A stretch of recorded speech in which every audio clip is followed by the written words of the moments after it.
Bismillah. Pada kesempatan siang berjumpa dengan pencinta ilmu dari kalangan kota Kerawang. Ini merupakan kajian saya kedua kalinya di Kerawang. Kalau tidak salah, kajian di Kerawang terakhir kalinya sekitar 6 tahun atau 7 tahun yang lalu. Saat itu anak saya masih 5. Anak saya sudah 8 on the way 9. Masya Allahnya biasa aja.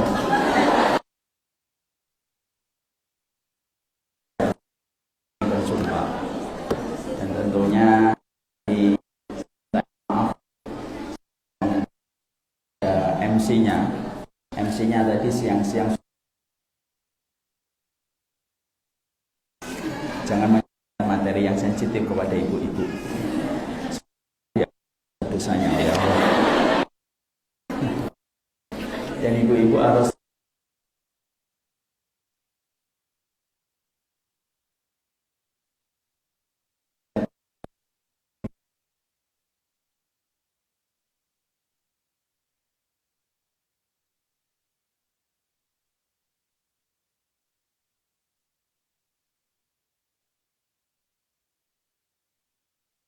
melewati pahitnya kehidupan dan getir kenyataan.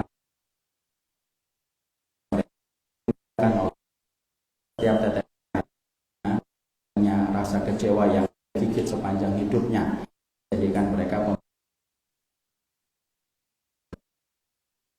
para bidadari ketika mereka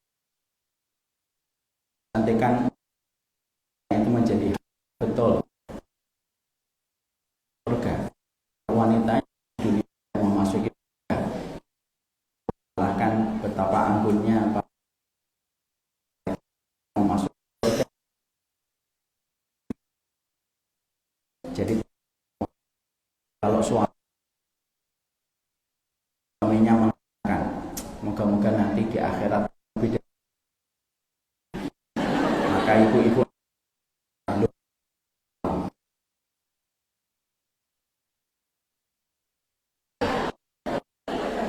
nanti suaminya komen lagi, ya kalau kamu masuk surga.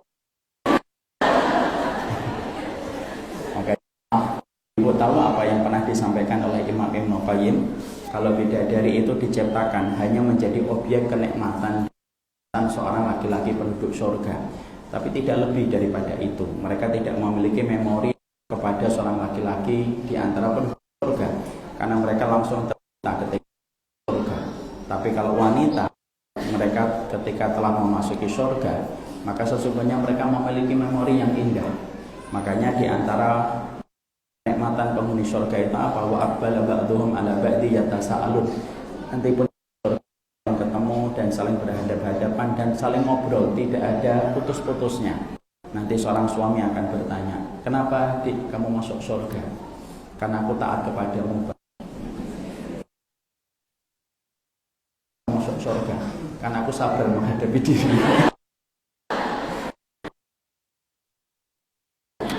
Dan sesungguhnya harus surga dengan kembali di atas dipan surga.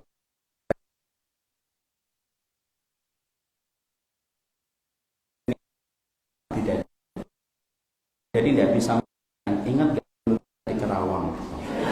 Para bidadarinya mengatakan, sejak kapan saya di Kerawang?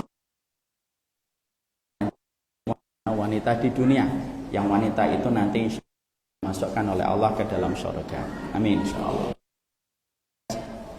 Itulah yang kita bahas dan ini merupakan respon dari MC-nya tadi. MC-nya itu tadi saya melihatnya, aduh belum apa-apa sudah membuka materi tentang bidadari. Pengen mati bunuh diri dia. Tapi tidak apa-apa insyaallah. Dan harusnya bukan saya yang datang ke sini, harusnya ibu-ibu yang datang ke tempat guru, bukan guru yang datang ke tempat murid, murid yang datang ke tempat guru. Ini murid-murid macam apa ya? Tapi tidak apa-apa karena saya adalah ustadz yang sabar dan baik hati. Untuk sekali ini saya datang ke sini, satu waktu saya panggil, saya undang ke kantor besar dari Milan nanti insya Allah. Datang ke rumah saya insya Allah dan datang ke rumah kita, ke rumah dakwah. Saya kira begitu saja, mari kita tutup. Mari kita mulai. Ini yang kita pakai yang mana? Yang ini atau yang ini? Jangan dua-duanya, saya tidak bisa dua saya cuma bisa satu. Saya tadi kajian di antara banyak pertanyaan, istrinya berapa? Saya lihat yang enggak usah dijawab, jadi aja. Mari kita mulai kajian. Bismillahirrahmanirrahim. Kita mulai kajian. Kita membaca doa Rabbi ini ilmu. Jangan sampai salah berdoa, jangan sampai kita memilih doa Bismillah.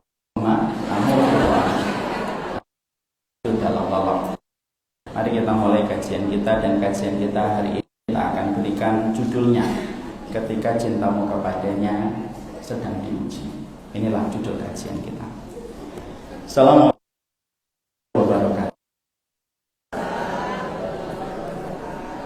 Alhamdulillah, wassalamu ala rasulillah wa ala alihi wa sahbihi wa man tabi'ahum bi ihsan ila yaumil qiyamah.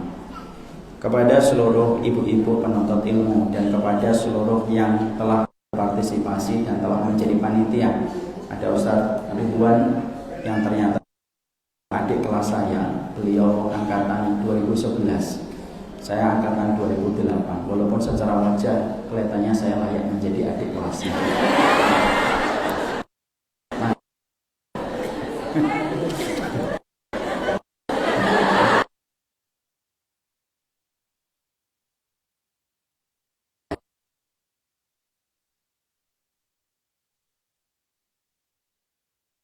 Yang kajian kita pada kesempatan siang kali ini, semoga Allah selalu dengan ilmu bimbing kita dengan petunjuk, karena sesungguhnya tidak ada kenikmatan yang paling besar kecuali kenikmatan petunjuk. Memberikan kekuatan kepada kita dan petunjuk memberikan energi di dalam kehidupan kita untuk menjalani kehidupan dan menghadapi setiap masalah, supaya kita nanti pulang kembali kepada Allah dalam kondisi yang benar dan bukan hanya sekadar baik. Perempuan yang tidak sibuk dengan ilmu akan disibukkan dengan sensitivitas, dan pastinya akan disibukkan dengan standar TikTok kalau dia tidak banyak ikut kajian. Laki-laki kalau tidak sibuk dengan ilmu pasti akan sibuk dengan logika dan pasti akan sibuk dengan syahwatnya, dan sesungguhnya itu akan merusak dan mendatangkan kecelakaan di dalam kehidupan kita. Kita ngaji bukan karena kita pengangguran, kita ngaji bukan karena kita sok suci, kita ngaji bukan untuk merendahkan orang, tapi kita ngaji supaya kita punya alasan di dalam menjalani kehidupan kita, supaya kehidupan kita selamat dari banyak benturan di dalam perjalanan hidup. Kadang-kadang manusia itu mendapatkan benturan dalam kehidupan bukan Allah yang jahat, bukan Allah yang zalim kepadanya, tetapi karena dia tidak membaca petunjuk dan tidak mempelajari petunjuk di dalam kehidupan. Surga identik dengan ilmu sebagaimana ikan identik dengan airnya, dan itulah yang menjadikan kita paham. Para nabi diberikan apapun oleh Allah, mereka selalu qanaah dan mereka selalu menerima apa adanya. Tapi para nabi tidak pernah qanaah dalam satu perkara. Apa para nabi yang mereka tidak qanaah? Mereka tidak pernah ada ilmu, kecuali mereka selalu meminta kepada Allah supaya ditambahkan ilmunya setiap waktunya.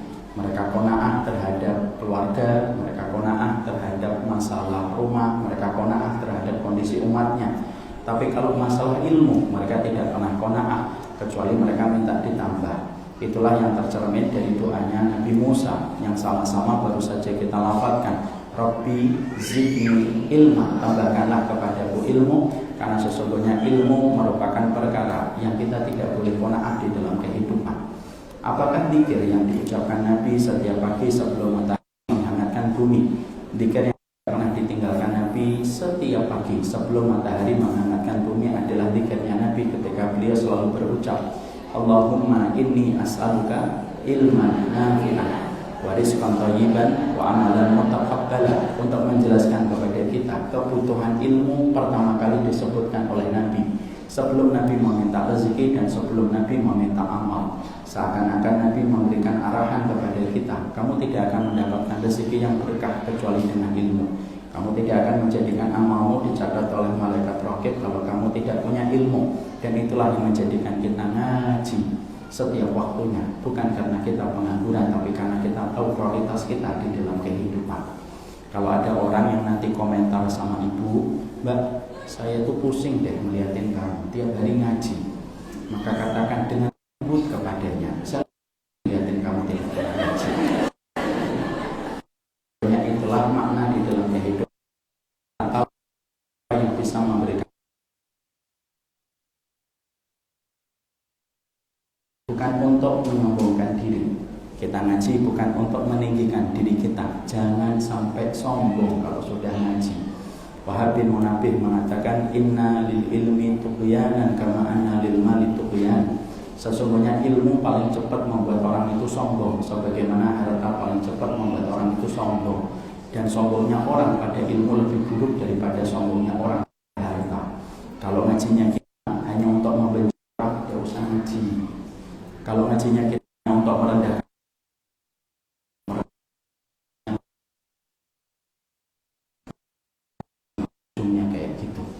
kita ngaji supaya memperbaiki diri dan supaya kita bisa mencintai sesama umatnya Nabi Muhammad SAW. Makanya maaf, jangan terseret kepada narasi pertikaian, jangan ikut-ikutan narasi permusuhan. Sekarang ngaji itu di mana-mana ada, kayak gorengan di pinggir jalan, kayak jamur di musim hujan. Tapi semangat untuk membencinya juga menjamur di mana-mana. Yang di sana mengatakan Wahabi, yang di sana mengatakan Ahlul Bid'ah, yang di sana menyebut syubhat, yang di sana menyebut sesat, yang di sana menyebut tidak sunnah, yang di sana jawab Wahabi, Wahabi, Wahabi. Tidak ada selesainya. Dan sampai kapan kita akan memelihara narasi pertikaian dan permusuhan semacam itu? Saya kadang-kadang bingung, kadang-kadang saya disebut Wahabi, kadang-kadang saya disebut Ahlul Syubhat dan Ahlul Bid'ah. Makanya saya kadang-kadang minta ketegasan. Sebenarnya saya Wahabi yang Ahlul Bid'ah. Tapi ternyata sampai sekarang pun saya belum mendapatkan jawaban sampai hari ini. Itulah yang menjadikan kita paham. Kita ngaji supaya kita memiliki energi dalam kehidupan. Kita ngaji supaya kita bisa memperbaiki diri kita. Kita ngaji supaya kehidupan kita tidak berbenturan dengan banyak masalah. Kita ngaji supaya kita mendapatkan kemudahan jalan kita ke surga. Bukan untuk membenci, bukan untuk mencela. Jangan gunakan hadis-hadisnya Nabi untuk membenci umatnya Nabi yang lainnya. Dan itulah yang kita selalu pegang di dalam kehidupan kita. Semoga Allah memberikan kepada kita ilmu. Ustaz, istri yang mendapatkan ilmu tidak akan sama dengan seorang istri yang tidak punya ilmu. Laki-laki yang mendapatkan ilmu tidak akan pernah sama dengan laki-laki yang tidak mendapatkan ilmu. Dan inilah indahnya kalau kehidupan kita sudah diisi dengan ilmu. Seorang suami tidak ngotot dengan logikanya, seorang wanita tidak ngotot dengan sensitivitasnya, dan mereka akan bertemu dalam sebuah meeting point. Dan meeting point yang paling indah itu meeting point kita di dalam masalah ilmu. Semoga Allah memberikan kepada kita ilmu. Amin. Insyaallah. Alhamdulillah, tentunya menata hati kita di dalam memaknai perjalanan kehidupan kita. Sesungguhnya para ulama mengatakan kepada kita berjalan pada kehidupan itu tidak dengan kaki.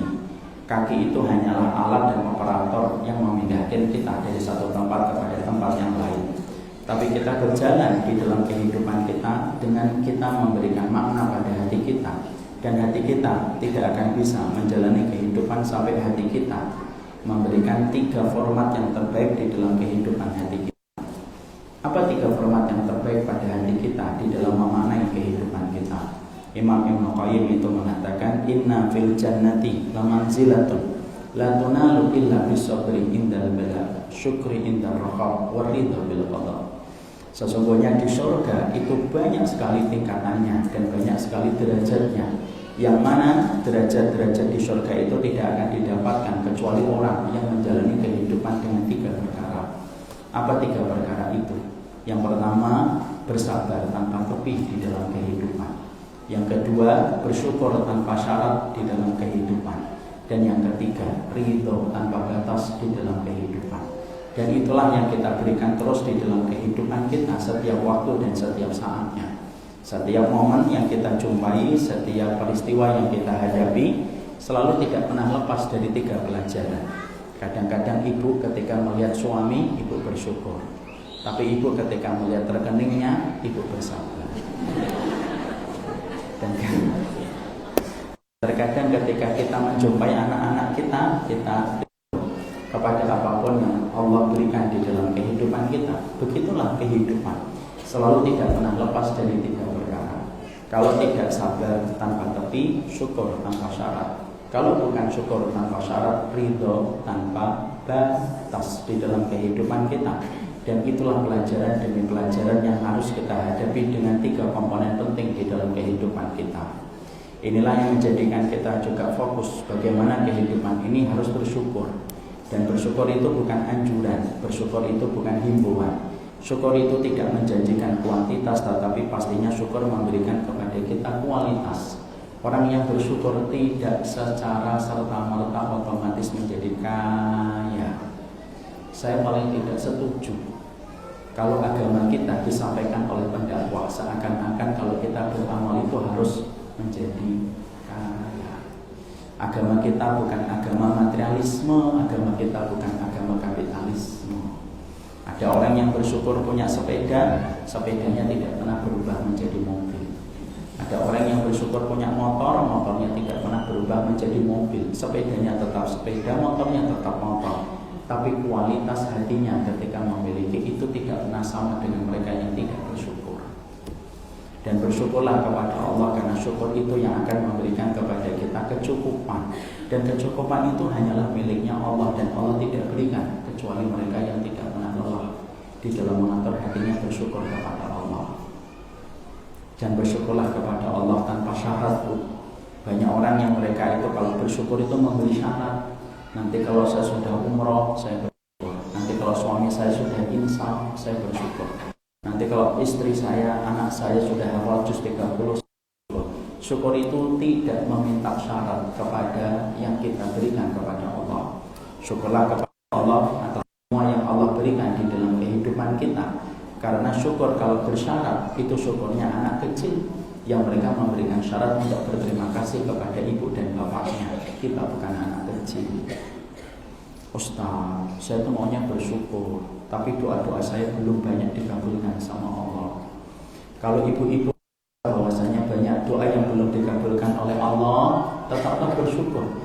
Jadi doa-doa ibu yang belum dikabulkan oleh Allah itu merupakan bentuk Allah mencintai ibu, dan itu merupakan bentuk love language-nya Allah kepada kita. Karena terkadang apa yang kita minta di dalam doa, ternyata doa itu permintaannya banyak mengundang kerusakan untuk kita di masa mendatang.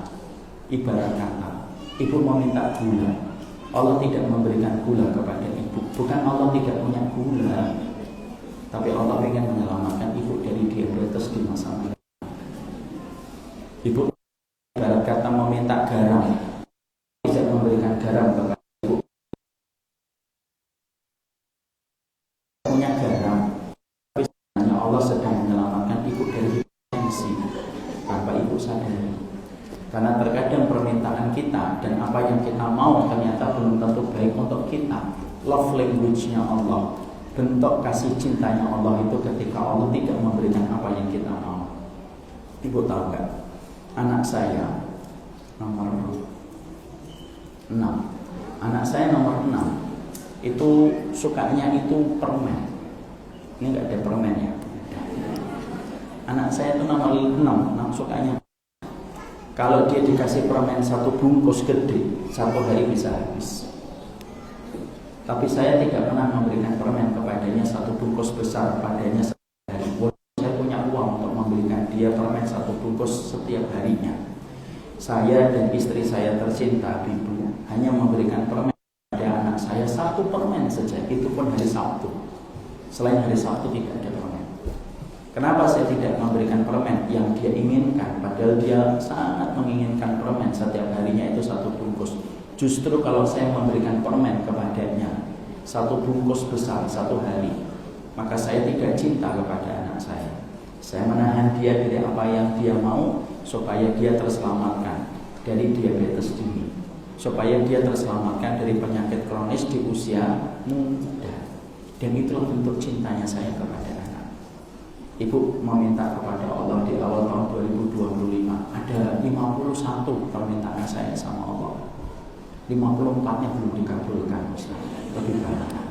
Maka pada dasarnya bukan Allah tidak mampu, tapi sesungguhnya karena permintaan yang kita minta ternyata list-listnya itu keburukan untuk kita di masa mendatang.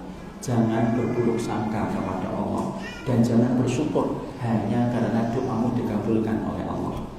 Ibu berdoa itu pilihan ibu, tapi Allah mengabulkan atau tidak mengabulkan itu pilihan Allah, dan pilihan Allah itu selalu lebih baik daripada pilihan kita. Ustaz, saya minta mobil listrik Ustaz, tapi ibu dikasih mobil listrik ibu kesetrum ketika belajar. Ustaz, saya tuh minta uang saya 1 triliun Ustaz, tapi gak dikasih sama Allah. Ibu kalau punya uang 1 triliun gak akan ngaji di masjid Allah. Mbak, ada kajian Ustaz Umar minta, maaf Mbak, saya pemilik rekening 1 triliun. Maka sesungguhnya janganlah bersyukur hanya menunggu doa kita dikabulkan. Teruslah bersyukur walaupun doa kita belum dikabulkan. Yang kedua, kenapa Allah terkadang belum mengabulkan permohonan kita, Ustaz? Yang kedua, kata Imam Ibnu Qayyim, kadang-kadang doa kita belum dikabulkan oleh Allah karena menunggu waktu yang tepat. Karena segala sesuatu ketika menunggu waktu yang tepat itu lebih membahagiakan. Ibu kalau mendapatkan hadiah di waktu yang kurang tepat, maka hadiahnya itu akan berkurang. Kebahagiaan yang kita dapatkan ketika kita mendapatkan di waktu yang kurang tepat. Makanya Allah memberikan kita di waktu yang tepat, dan bersabarlah di ruang tunggu untuk menunggu kapan waktu yang tepat Allah mengabulkan doa kita. Ibarat kata Ibu, ada salah satu pengurus di sini yang nelpon saya, Ustaz, di Bekasi Pekayon hujan deras atau tidak? Panas terik Bu. Oh, panas terik Ustaz. Ya sudah Ustaz, driver saya sedang menuju ke perumahan Ustaz, mengirimkan medan roti. Padahal sedang panas. Saya terima. Oke Bu, saya tutup. Setelah saya tutup, saya akan komentar. Kelihatannya ibunya perlu diruqyah. Panas terik dikirimkan medan roti. Tepat atau tidak tepat? Tapi ketika satu waktu yang lain tiba-tiba ada ibu-ibu nelpon saya, Ustaz, di Pekayon hujan deras atau tidak? Hujan deras Bu. Iya Ustaz, pas driver saya sedang menuju ke Pekayon Ustaz, kami ibu-ibu di sini mengirimkan medan roti. Ini contoh ya, yang tidak pernah terjadi.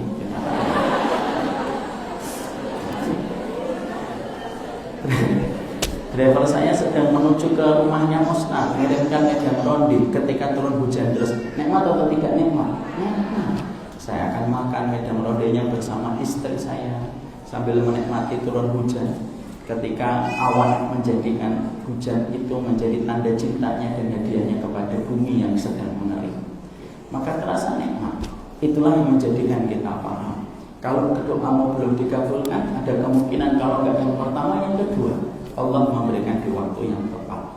Inilah yang menjadikan kita bersyukurlah kepada Allah setiap waktunya.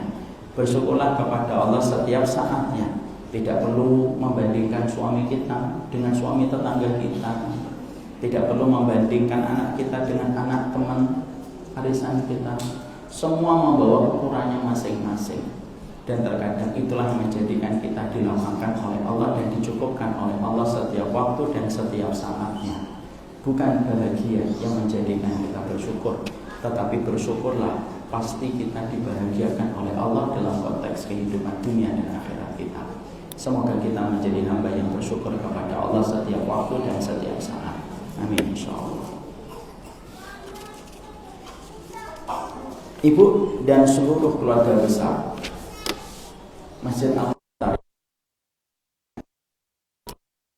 tentunya bahwasanya kita memahami salah satu nikmat kita dan perjalanan takdir terbaik di dalam kehidupan kita, yaitu ketika kita diberikan jodoh. Lalu seseorang telah menjadi pasangan kita sampai kita memiliki sebuah hidup yang bernama rumah tangga. Tidak ada takdir terpanjang kecuali salah satu takdir terpanjang dalam kehidupan kita ketika kita menjadi hambanya Allah kecuali bernama pernikahan. Kadang-kadang takdir kita menjadi istri, kadang-kadang takdir kita menjadi anak adalah dari 0 sampai umur 22 tahun. Tapi setelah 23 tahun terkadang kita sudah mendapatkan takdir kita berubah menjadi seorang istri dan kita menjalani kehidupan rumah tangga sampai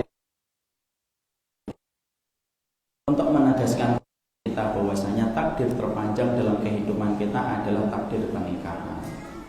Siapapun yang telah menjadi suami kita hari ini, maka sesungguhnya dia bukan laki-laki biasa. Kalaupun di mata dunia dia laki-laki biasa, tetapi dalam kehidupan ibu dia bukan laki-laki biasa. Tapi siapapun yang hari ini telah menjadi suami kita, maka itu merupakan laki-laki yang paling istimewa. Karena tidak ada yang mempertemukan kita dengannya kecuali adalah Allah. Dan Allah telah menuliskan namanya di dalam Lauhul Mahfuz 50.000 tahun sebelum Allah menciptakan langit dan bumi. Dan akhirnya kita berjumpa dan bertemu dengannya sampai kita memiliki sebuah hidup rumah tangga. Dan itu merupakan sebuah perkara besar di dalam kehidupan kita. Tetapi ketika kita paham bahwasanya kehidupan rumah tangga itu merupakan bagian dari salah satu takdir terpanjang di dalam kehidupan kita, kita sering lupa bahwasanya kadang-kadang di dalam kehidupan rumah tangga bukan hanya butuh dengan kesabaran, tapi salah satu di antara amalan terpenting di dalam kehidupan kita ketika diberikan oleh Allah pasti dalam kehidupan keluarga kita, ada satu amalan hati yang tangga kita, dan itu adalah keridhaan kita kepada takdir atas apa yang kita jumpai dan apa yang kita dapatkan di dalam kehidupan rumah tangga. Inilah yang terkadang sering kita lupakan. Terkadang ketika kita menikah, banyak di antara kita membayangkan pernikahan itu festival cinta. Di situ ada kegembiraan, di situ ada sukacita, dan kita lupa bahwasanya pernikahan itu bukan hanya membuat kita tertawa, tapi pernikahan itu bisa membuat kita terkadang terluka dan bisa meneteskan air mata. Dan itulah yang menjadikan kita paham, menikah itu bukan hanya butuh bagaimana kita sabar. Menikah itu bukan hanya membutuhkan komponen ketika kita melahirkan kesyukuran, tapi pernikahan itu ternyata membutuhkan tentang satu perkara penting, ridhaan terhadap takdir ketika Allah telah memperjumpakan kita di dalam kehidupan seseorang dan menjadi bagian dari keluarganya. Disitulah kita diuji oleh Allah di dalam keridhaan kita kepada takdir. Di sisi yang lainnya tentunya kita paham bahwasanya tidak selamanya pernikahan itu menjanjikan kepada kita sukacita dan kegembiraan. Karena pernikahan itu bukan festival cinta yang membuat kita serasa bahagia di atas awan. Tapi diperlihatkan oleh Allah contohnya di dalam kehidupan, membuat setiap orang itu merasakan kesedihan dan merasakan kekecewaan. Bukankah kita mendapati bagaimana Nabi Lut, orang yang begitu salih, tapi dia mendapatkan seorang wanita yang tidak mau beriman kepada apa yang didakwakan oleh Nabi Lut, oleh Nabi Nuh dan Nabi Lut. Bukankah kita menjumpai bagaimana Asia dengan orang yang begitu mulia dan disebutkan namanya di dalam Al-Quran pada surat At-Tahrim, tapi ternyata beliau diuji dengan laki-laki yang paling bengis dan paling durhaka kepada Allah yang pernah hidup di atas muka bumi yang bernama. Bukankah kita juga menjumpai bagaimana Nabi Ismail ketika menikah yang pertama lalu mendapati seorang istri yang berkeluh kesah tentang keterbatasan hidup mereka, sampai bapaknya Ibrahim mengatakan kepada istri pertamanya supaya Nabi Ismail mengganti paling pintunya. Itu menceritakan kepada kita bahwasanya kehidupan pernikahan itu selayak mawar, yang terkadang seringnya kita tertuju kepada indahnya mawar tetapi kita lupa dengan gurihnya.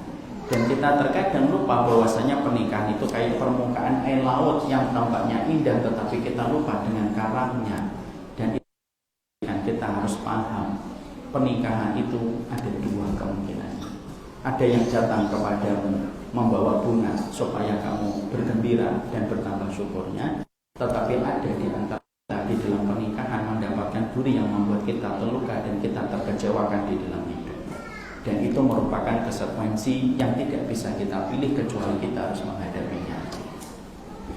Ketika kita memahami bahwasanya pernikahan itu merupakan perkara yang sifatnya itu menguji kesabaran, melangitkan kesyukuran, menebalkan keridhaan di dalam kehidupan kita, inilah yang menjadikan kita harus paham.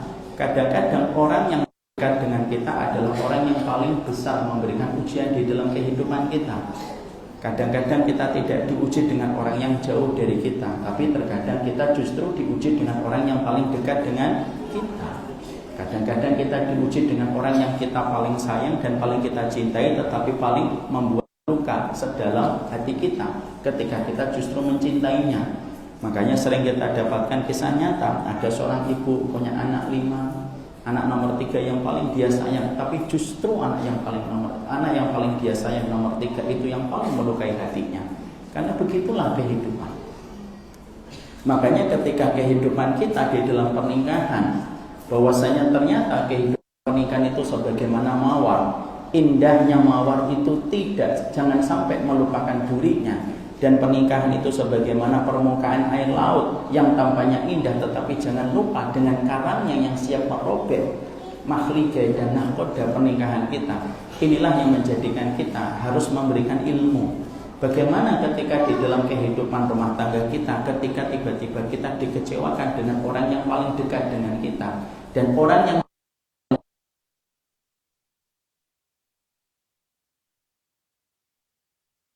karena kalau kita tidak bisa untuk memberikan ilmu, ketika kita nanti menghadapi dan menjumpai kekecewaan, kita khawatir kita menjadi orang yang paling depresi dan paling frustasi di dalam menjalani sisa kehidupan kita. Terutama ketika kita diuji dengan orang yang paling dekat dengan kita. Sekali lagi kaedahnya, orang yang paling dekat dengan kita adalah orang yang paling besar kemungkinan untuk membuat luka di dalam perjalanan hidup kita. Inilah yang menjadikan kita akhirnya memahami betul bahwasanya Allah tidak pernah salah memberikan kepada kita ujian di dalam mendolimi kehidupan kita. Orang yang diuji dengan pasangannya bukan berarti dia buruk. Kalau kita mengatakan bahwasanya kalau orang diuji dengan pasangannya berarti dia orang yang buruk, apa yang kamu katakan tentang Nabi Nuh? Kalau kamu mengatakan bahwasanya orang yang diuji dengan pasangannya berarti dia adalah orang yang buruk, apa yang kamu katakan tentang Nabi Lut? Apa yang kamu katakan tentang Nabi Ismail? Karena sesungguhnya ketika kita terkadang di dalam kehidupan kita bermasyarakat, terkadang kita menjumpai ada orang yang mereka mendapatkan cobaan pada pasangannya. Orang yang paling terdekat dalam hidupnya bukan berarti dia adalah orang yang buruk sampai Allah memberikan kepadanya ujian di dalam hidupnya ketika pasangan itu melukai hatinya. Karena pada dasarnya semua itu merupakan lembaran ujian yang Allah berikan di dalam kehidupan kita, dan Allah selalu memiliki hikmah ketika Allah memberikan ujian di dalam kehidupan manusia. Tapi yang jelas yang harus kita mengerti, Allah menyampaikan kepada kita di dalam surat Fussilat ayat ke-46, "Wa ma rabbuka bidzallamin lil abid," dan sesungguhnya Tuhanmu tidak pernah zalim kepada setiap hambanya. Inilah yang menjadikan kita akhirnya paham, tidak setiap pernikahan itu menjanjikan sukacita dan kegembiraan di dalam lembaran hidup sampai kita berjumpa dengan Allah. Tapi terkadang di dalam pernikahan dan kehidupan keluarga kita, terkadang kita menemukan ujian yang ternyata menguras luka yang begitu dalam di dalam perjalanan hidup kita, dan tidak pernah kita duga kalau orang yang terdekat dengan kita itulah yang melukai kita. Setelah kita memahami ini, mari kita mencoba untuk mengerti kenapa Allah itu memberikan ujian kepada kita kalau ujian itu bernama dengan pasangan kita. Karena kenapa Allah uji saya dengan pasangan hidup, Ustaz? Padahal saya memperbaiki hidup saya sudah ikut ngaji, saya sudah mencoba memberikan kepatuhan, saya sudah berusaha memberikan takzim dan sopan etika dan selalu meminta maaf kepada suami saya. Tapi kenapa ujian ini masih saya dapatkan dan saya masih bisa rasakan dalam kehidupan kita? Maka sesungguhnya kita bahas dulu bagaimana cara kita ketika memahami ujian kalau ujian itu bernama dengan pasangan kita. Kalaulah ini nanti datang, dan semoga tidak datang dalam kehidupan hidup rumah tangga kita, tapi walaupun kita terus berdoa, tetapi kalaupun akhirnya kita nanti harus berjumpa dengan kegetiran hidup dan kepastian hidup berjumpa dengan pasangan kita, setidaknya sebelum kita bahas apa yang kita lakukan ketika menghadapi ujian bernama pasangan, kita pelajari dulu apa yang harus kita sikapi ketika ujian itu bernama dengan pasangan kita di dalam kehidupan rumah tangga. Apa yang pertama?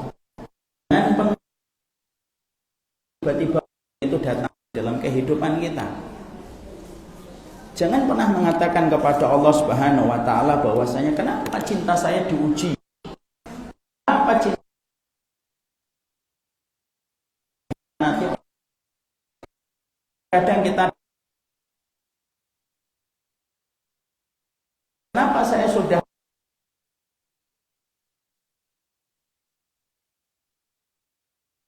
padahal telah menemaninya di hidup dan saya telah setia bersamanya dalam setiap kepahitan hidup, tapi saya masih diuji. Yang pertama, kalau kamu sedang diuji dengan pasangan hidupmu ataupun kamu sedang merasakan ujian apapun dalam kehidupan, jangan suka bertanya kepada Allah, kenapa harus Allah? Karena sesungguhnya Allah tidak berat ditanya, tetapi kitalah yang ditanya.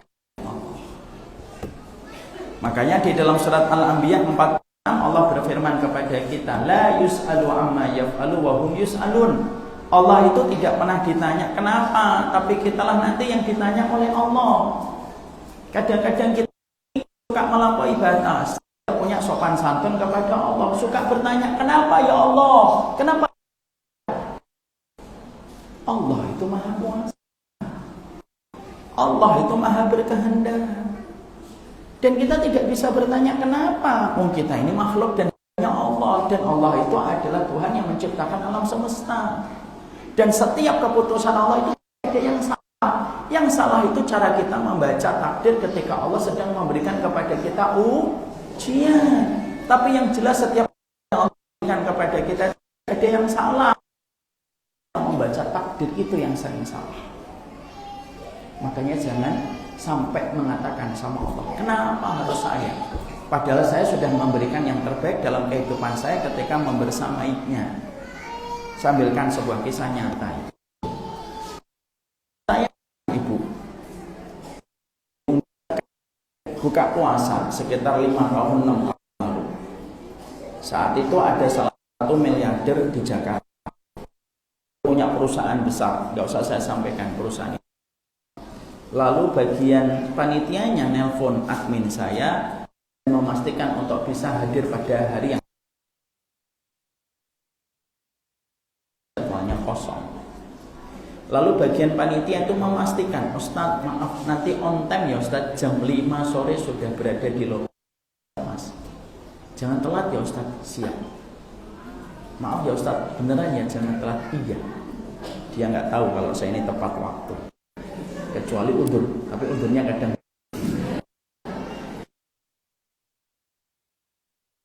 di tempat lokasi.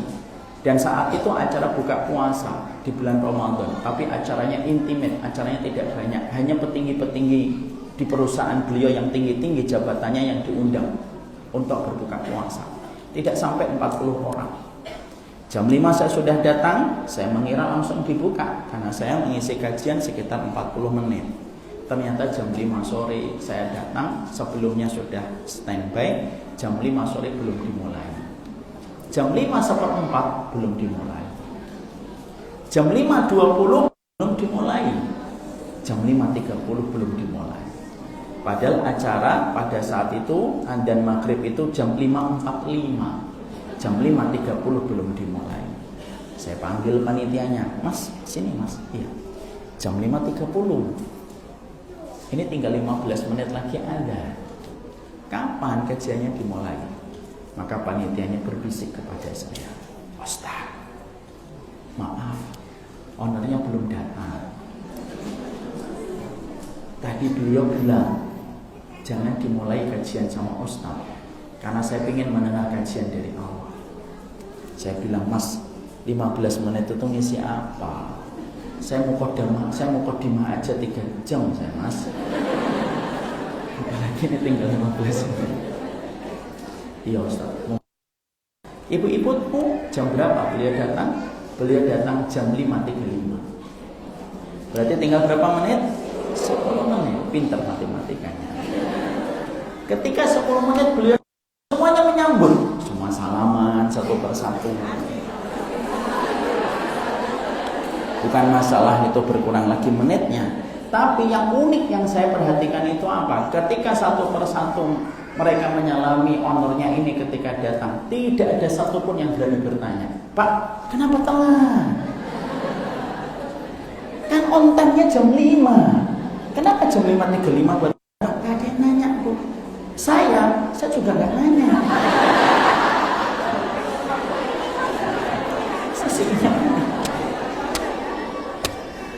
Saya diam aja, saya basa-basi, Pak, Masya Allah baru datang, Pak. Sehat, Pak? Sehat, Ustaz? Apanya, Ustaz? Maaf ya, tadi ada satu schedule yang mendadak. Ya nggak apa-apa, Pak, nggak apa-apa, Pak. 10 menit, Pak. Sampai di situ saya lalu mengambil pelajaran dan sebuah refleksi perenungan. Loh, kita sama Allah berani nanya. Ya, kita sama Allah tuh nggak berani nanya karena kita respect dan kita hormat kepadanya. Loh, kita sama Allah kok suka nanya? Kenapa ya Allah? Pangkatmu apa? Paham di sini? Makanya Allah lalu menyampaikan di dalam surat Al-Anbiya 46 tadi. Dalam surat Al-Anbiya 23, Allah menyampaikan la yus'alu amma yaf'alu wa hum yus'alun. Allah itu tidak pernah ditanya. Kamu yang ditanya oleh Allah. Makanya disitulah akhirnya memahami yang pertama. Kalau tiba-tiba nanti ujian sama dengan anakmu, kamu mencintai anakmu nomor 3, nomor 2, tapi justru kamu mencintai suamimu, tetapi justru suamimu melukai hati dan melukai hati, menaburkan garam di atas lukamu. Yang pertama yang harus selalu kita lakukan ketika kita beriman kepada Allah, tanya kenapa? Karena takdir Allah itu tidak ada yang salah. Yang salah itu cara kita membaca takdir. Sehingga ketika itu terjadi pada kehidupan kita, jangan suka merasa bahwasanya kita tidak berhak mendapatkan ujian itu, karena Allah yang paling tahu kemana ujian itu diletakkan.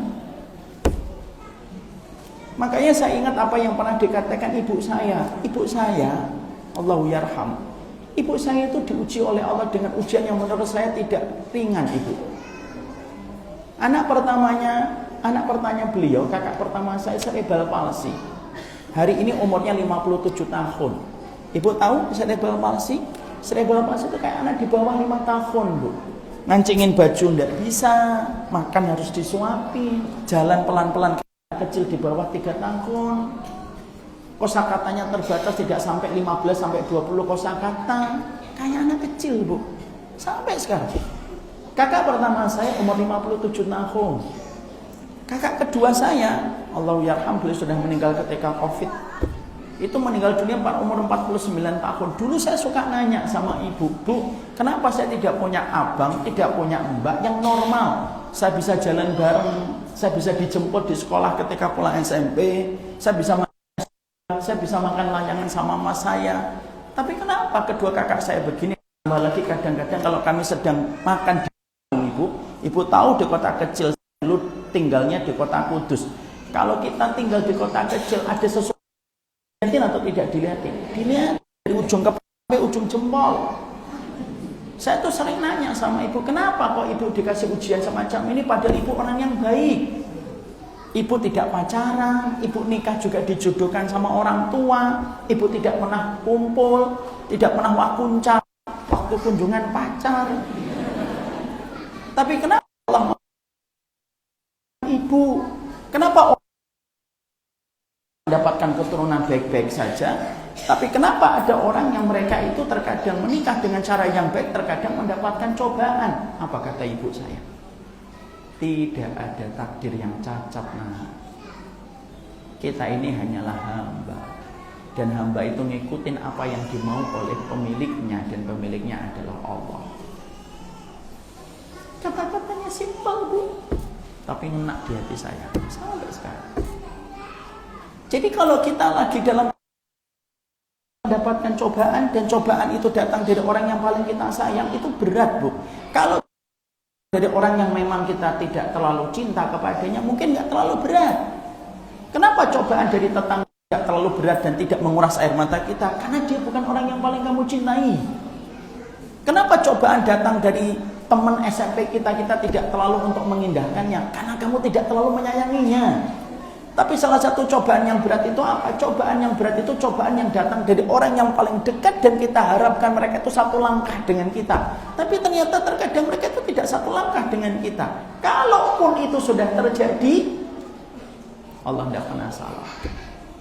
Kalau ada yang mengatakan takdir Allah ini salah, pertanyaan saya, kalau takdirnya Allah sudah kamu salahkan, terus siapa yang benar kalau takdirnya Allah sudah kamu salahkan?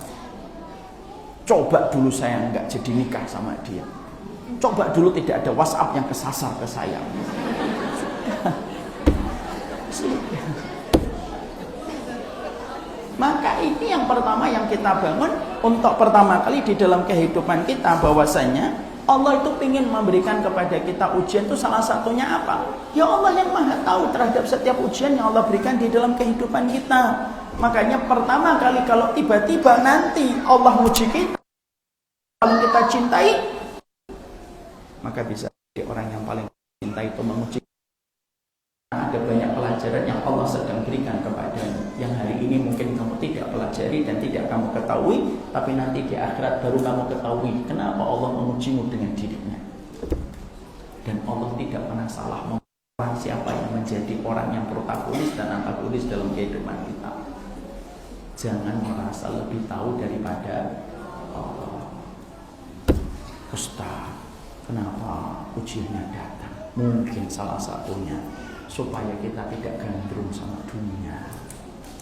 Coba kalau ibu hidupnya senang terus, gak pernah diuji dengan orang yang ibu cintai, ibu nanti gandrung sama dunia dan benci mati.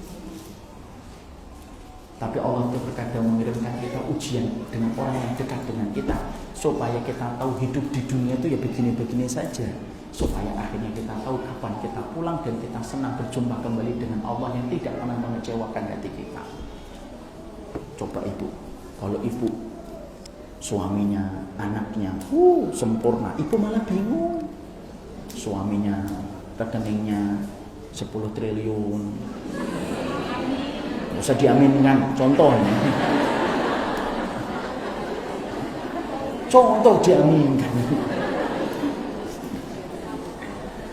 Ibu suaminya rekeningnya 10 triliun, terus orang hafal 30 juz. Tolong dan diaminkan dulu boleh. Terus hafalan hadisnya banyak, soft spoken, kalau ngomong lembut, sholat duhur jam 12, dia jam 9 sudah datang ke masjid. Jam 9 sudah datang ke masjid, sampai ketika sholat duhur dia bingung ini duhur atau asar. Malah kita itu nanti bingung. Dari mana nanti kita dapatkan pahala kesabaran? Ini bukan berarti ibu-ibu yang tidak diuji oleh Allah dengan pasangannya dan orang yang dicintai minta diuji oleh Allah. Jangan. Ya Allah, ternyata hidup saya ini enak-enak aja, ya Allah uji. Jangan. Tapi di situ kita mendapatkan bahwasanya Allah ingin memberikan kepada kita bahwasanya sikap pertama kalau tiba-tiba ujian itu datang dari orang yang paling kita cintai, berikan akidahmu, berikan tauhidmu, berikan keimananmu kepada hari akhir, bahwasanya tidak semuanya harus kita dapatkan di dunia. Kalau semuanya harus kita dapatkan di dunia, tidak ada nikmat yang kita menunggu untuk masa panen pada kehidupan kelak di akhirat. Kenapa surga dijadikan bagi orang yang tidak beriman itu surganya di dunia? Supaya mereka tidak memiliki nikmat yang menunggu. Tapi kenapa orang yang beriman itu mereka diuji dengan ujian yang banyak dan tidak setiap ujian itu langsung dibalas oleh Allah di dunia? Supaya mereka menikmati masa tunggu ketika masa panennya akan datang. Dan itulah nikmatnya. Walaupun kita tidak mengharapkan ujian itu datang di dalam kehidupan kita. Tapi yang pertama, kenapa Allah itu menguji kita? Allah itu terkadang menguji kita supaya kita terus memberikan tauhid kita. Dan salah satu konsekuensi tauhid kita tidak pernah bertanya, kenapa Allah menguji kita? Karena Allah yang paling tahu ujian itu diberikan kepada siapa. Allah pernah salah mana salah memberikan lembar ujian kepada hamba yang Allah kehendaki. Ini sikap yang pertama. Sebelum nanti kita membahas bagaimana kalau kita diuji olehnya. Yang kedua, yang kita harus mengerti adalah ketika itu memberikan ujian kepada kita, yang kedua, maka sesungguhnya salah satu alasan Allah memberikan ujian di dalam kehidupan kita itu apa? Supaya Allah memberikan alasan untuk meningkatkan derajat kita, dan supaya Allah itu menjadikan kita menjadi termasuk kategori ahlul musibah. Karena sesungguhnya manusia itu pada dasarnya dalam riwayat Ibnu Majah itu terbagi menjadi dua. Ada ahlul musibah, ada ahlul afiyah. Bukan ahlul kita. Jadi ada ahlul afiyah, ada ahlul musibah. Siapa itu ahlul afiyah? Ahlul afiyah itu orang yang jarang diuji, jarang kena penyakit, jarang menderita. Itu namanya ahlul afiyah. Ada yang kedua yang disebut dengan ahlul musibah. Musibah itu siapa? Ahlul musibah itu adalah orang yang mereka diuji, jantungnya bocor ketika lahir, menderita banyak penderitaan, ditipu orang berkali-kali, nikah tidak mendapatkan. Itu namanya ahlul musibah. Maka ketika dia menjadi ahlul musibah, maka dua kelompok ini ketika nanti dikumpulkan di padang mahsyar, maka Allah berfirman kepada para malaikat yang menguji dan memeriksa setiap amalan manusia yang dikumpulkan di padang mahsyar. Allah berkata, "Usubu ahlul musibah." Hitung itu ahlul musibah dulu, karena mereka mendapatkan beratnya ujian bertubi-tubi dalam hidup mereka.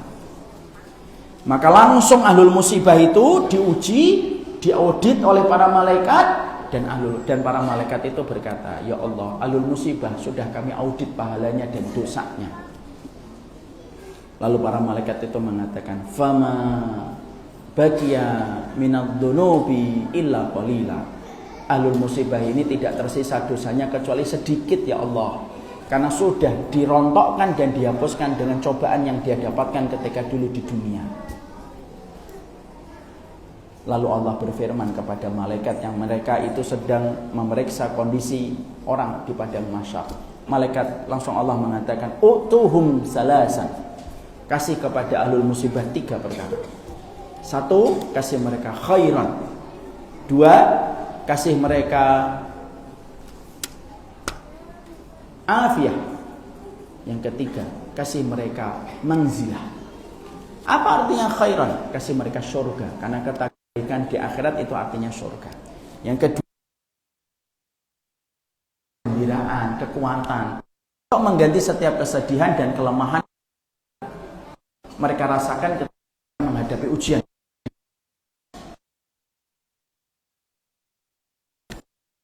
Dudukannya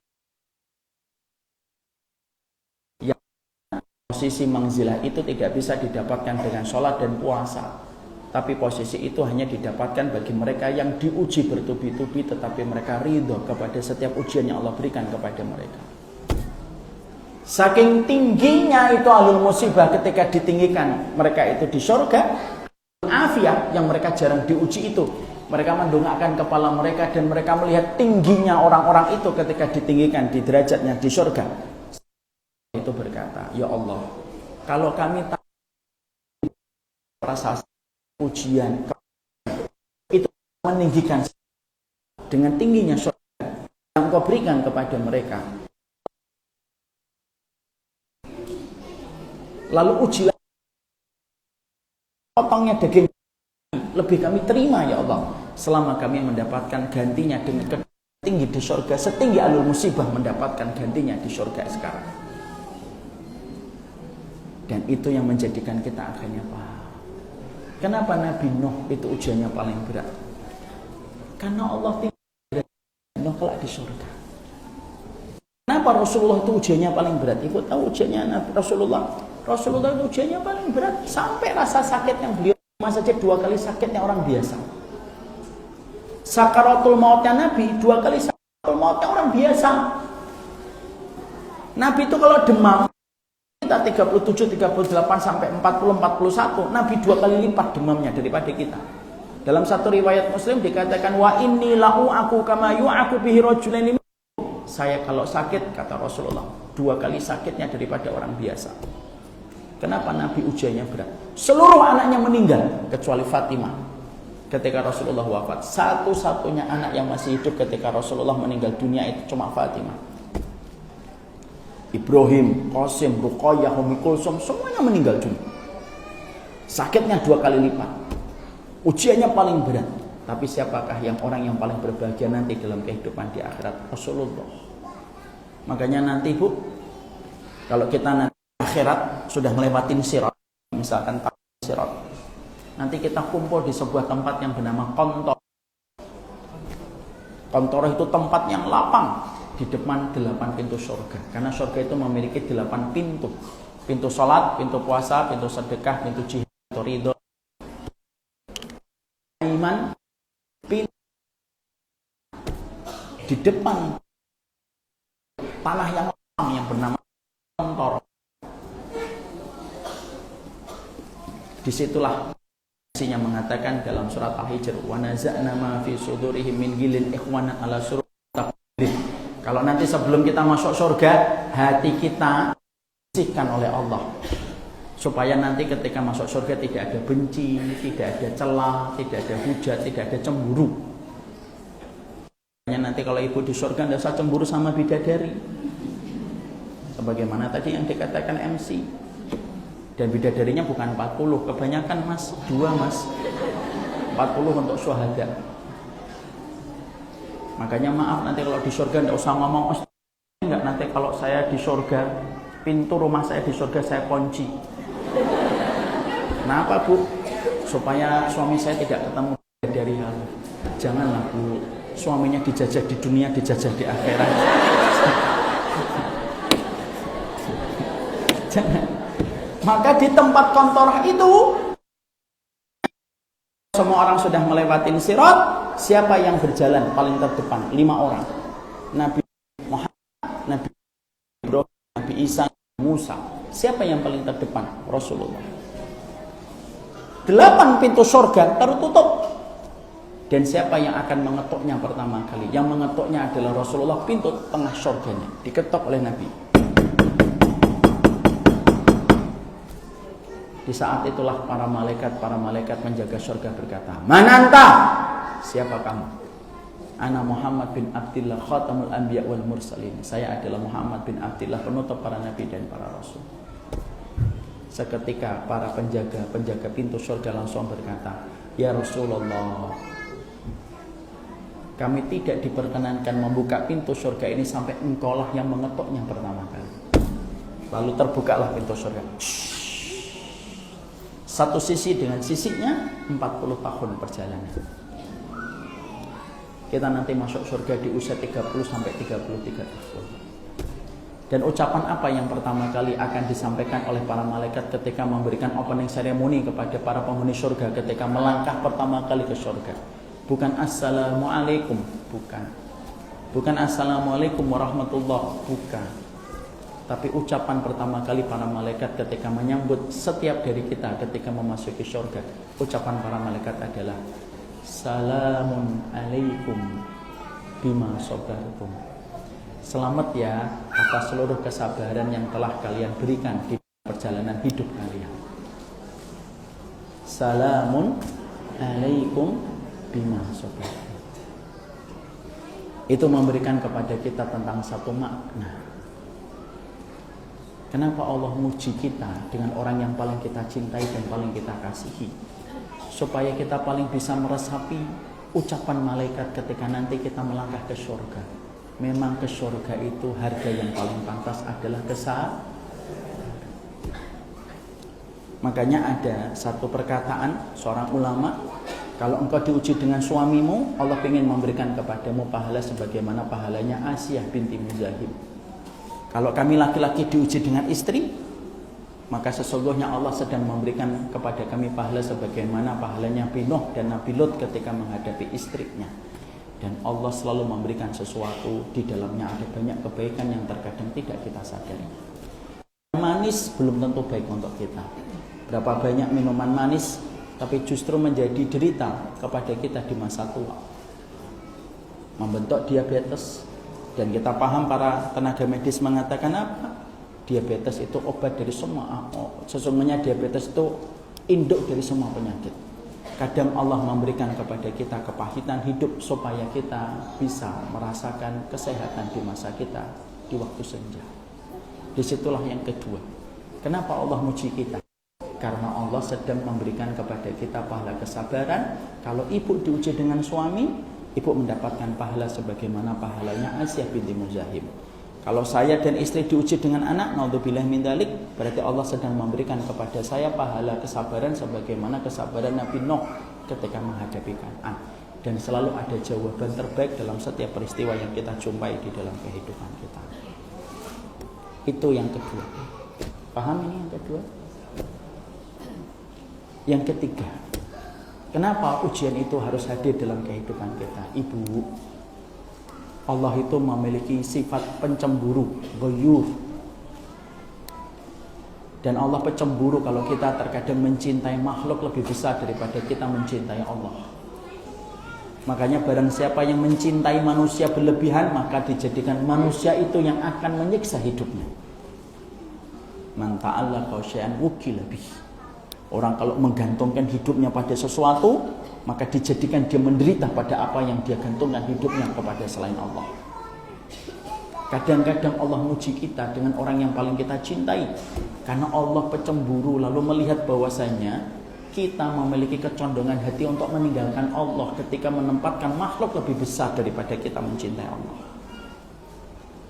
Dan itu sumber keresahan, dan itu merupakan sumber kesedihan kita di dalam kehidupan.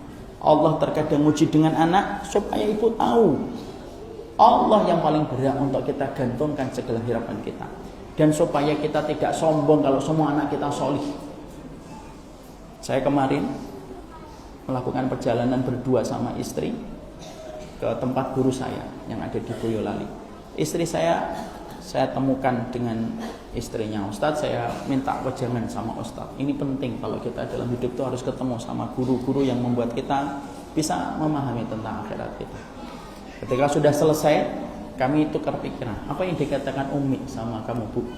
Panggilan cintanya saya kepada istri saya adalah Bibu. Apa yang disampaikan Umi kepada kamu, Bu? Umi menyampaikan, Umi ini anaknya 12. Uminya Ustadz saya. Istrinya 12. Saya ngetes aja perhatian atau enggak. Lalu uminya itu mengatakan kepada istri saya, Bibu harus tahu ya, kadang-kadang anak kita itu banyak. Kenapa Allah tidak solihkan semua padahal mereka berasal dari air yang sama dan rahim yang sama? Tapi kenapa mereka bisa memiliki sifat yang berbeda-beda? Ada yang solih banget, ada yang taat banget, ada yang bandel banget yang membuat kita sering menangis. Kalau Umi merasakan Allah kadang-kadang menjadikan salah satu anak kita itu bandel, tidak sesuai dengan doa kita, supaya kita tidak sombong menjadi orang tuanya kalau semuanya disolihkan. Jadi semuanya itu ada jawaban. Jadi disitulah kita akhirnya paham Allah itu pencemburu. Makanya kalau kita sudah mencintai seseorang berlebihan, hati-hati. Perkara yang kita cintai secara berlebihan itu akan secara pelan tapi pasti akan menguji kita. Makanya terkadang kita sering dapatkan ada seorang laki-laki ketika putus cinta sampai dia mengatakan kalimat-kalimat yang harusnya tidak dia ucapkan. Dia mengatakan begini, saya tanpa dirimu hancur beneran hidupnya. Karena apa? Karena dia mengatakan satu kalimat yang kalimat itu mengundang kecemburuan Allah. Makanya ada satu kisah nyata yang membuat saya kagum dengan Buya Hamka. Buya Hamka itu menikah 2 kali. Istri meninggal dunia, istri kedua beliau menikah kembali. Salah satu bagian terindah dari kisah cintanya Buya Hamka, seorang ulama Nusantara yang luar biasa. Ketika istri keduanya meninggal dunia, Buya Hamka itu justru tambah sholatnya, tambah tilawahnya, tambah puasanya. Sampai putra-putrinya itu merasa heran dengan apa yang terjadi kepada Buya mereka. Dan mereka berarti berkata, Buya, kenapa setelah Umi meninggal dunia, tambah sholatmu, tambah kamu yang lebih dibandingkan dulu ketika Umi masih hidup? Perhatikan jawabannya. Saya itu nak, ketika ibu kalian meninggal dunia, saya tuh ke ulu hati. Pada saat ketika saya merasakan kesedihan di ulu hati, Buya ini khawatir, jangan-jangan cintanya saya kepada ibu kalian melebihi cintanya Buya kepada Allah. Buya ketika khawatir, Buya tambahkan sholat, tambahkan puasa, tambahkan tilawah, supaya Buya bisa ngomong sama Allah, ya Allah, aku sedih kehilangan salah satu orang yang engkau kirimkan dalam hidupku, tapi bagaimanapun aku cinta kepada dia. Cintaku kepadamu lebih besar daripada cintaku kepada istriku yang telah engkau wafatkan. Ini orang yang sensitif tentang Allah. Jadi terkadang Allah itu menghadirkan kepada kita orang yang Allah jadikan orang yang paling kita cinta itu justru melukai kita. Mungkin kita ada kecondongan untuk mencintai dirinya berlebihan, sehingga akhirnya Allah jadikan pelajaran untuk kita supaya kita sadar kembali bahwasanya tempat kita mengadu hanyalah kembali kepada Allah. Siapa orang yang paling terluka dalam kehidupan rumah tangga? Orang yang terlalu besar ekspektasinya kepada pasangan. Dan orang yang paling terluka dalam kehidupan rumah tangga, orang yang terlalu membabi buta mencintai lebih dia kepada Allah. Allah yang dolim kepadamu, kamu dolim sama perasaan kamu. Bukan Allah yang jahat sama keluargamu, bukan. Tapi yang kamu jahat itu ekspektasimu terhadap pasanganmu yang terlalu berlebihan. Makanya maaf, nanti kalau kita menikahkan putra putri kita, bisikkan ke telinganya, sebesar apapun cintamu nanti nak kepada pasangan hidupmu, tetap Allah yang nomor satu. Supaya ketika nanti dia mengecewakan dirimu, kamu tetap punya pegangan, dan pegangan itu adalah. Dan itu yang ketiga yang kita harus pahami. Kenapa Allah itu menguji kita? Yang keempat, kadang-kadang Allah itu menguji kita karena sesungguhnya Allah itu menguji kita dengan pasangan hidup kita karena pada dasarnya supaya kita bisa terus berdoa kepada Allah. Karena terkadang masalah itu membuat kita dekat kepada Allah dibandingkan dengan hidup kita. Berapa banyak seorang istri hidupnya jarang tahajud, tapi mulai ataupun mungkin suaminya naudzubillah min dzalik berkhianat kepadanya, dia bangun sholat malam, dia menata kembali dzikirnya ketika pagi dan menata dzikirnya di waktu sore. Karena terkadang musibah itu mendekatkan kita kepada Allah, lebih kita cintai daripada kelapangan yang membuat kita lupa dengan Allah. Makanya kalau saya tanya sama ibu, saya tolong jawab dengan jujur, mana yang lebih khusyuk berdoa, di masjid atau di bangsal rumah sakit? Mana yang lebih khusyuk berdoa? Bangsal rumah sakit. Mana yang lebih khusyuk berdoa? Di selasar rumah sakit, di kamar-kamar pasien di rumah sakit, kamar-kamar pasien di rumah sakit. Di situ kita akan menjumpai ada seorang istri memegang telapak kaki suaminya dan mencium telapak kaki suami. Ya Allah, sembuhkan suamiku ya Allah, saya masih butuh. Anak-anak masih terlalu kecil. Dia butuh figur. Di rumah sakit menjumpai bagaimana selang infus dicium dan berkata, ya Allah, panjang usia istriku ya Allah, karena aku tidak bisa tahu bagaimana menjalani kehidupan untuk merawat anakku tanpa kasih sayang seorang ibunya. Kadang-kadang ujian itu menjadikan kita akhirnya mendapatkan sebuah kedekatan kepada Allah. Makanya kalau kita naik pesawat, kapan kita ingat sama Allah? Ketika turbulence. Coba kalau nggak turbulence, apa yang ibu lakukan? Nonton TV, video, scrolling handphone, padahal tidak ada notifnya dan tidak ada internetnya. Buka tutup. Kenapa? Kadang-kadang kenikmatan dan kemudahan hidup itu membuat kita bingung mau ngapain. Itu tidak. Coba sekali naik pesawat tiba-tiba Allah jadikan turbulence. Ada nggak yang masih nonton video? Nggak ada, Bu. Ada yang masih buka handphone? Nggak ada. Ketika sudah dalam kondisi turbulence, pada saat itulah kita itu nanti biasanya apa? Dzikir. Saking tidak tahunya dzikir itu sampai dibaca itu Al-Ikhlas, Al-Falaq, An-Nas itu diulang-ulang. Padahal bukan dzikir itu kalau kita dalam kondisi kesulitan dan ketika kita dalam kondisi tegang kan. Saya pernah turbulen dari Semarang sampai ke Jakarta, hampir sejam turbulensnya. Di samping saya seorang ibu-ibu, dibaca itu Al-Ikhlas itu sudah berapa puluh kali sama dia.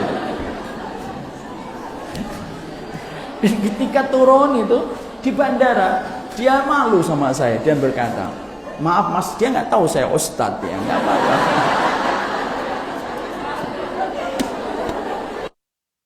Saya mas, maaf ya mas, saya tadi baca Al-Ikhlas mas, ulang-ulang mas, karena saya nggak hafal doa yang lain.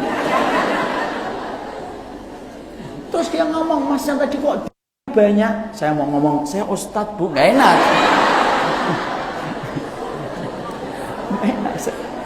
Tapi di situ kita akhirnya mendapati, saya nggak ngomong ustadz, makanya saya dipanggil mas, nggak apa-apa.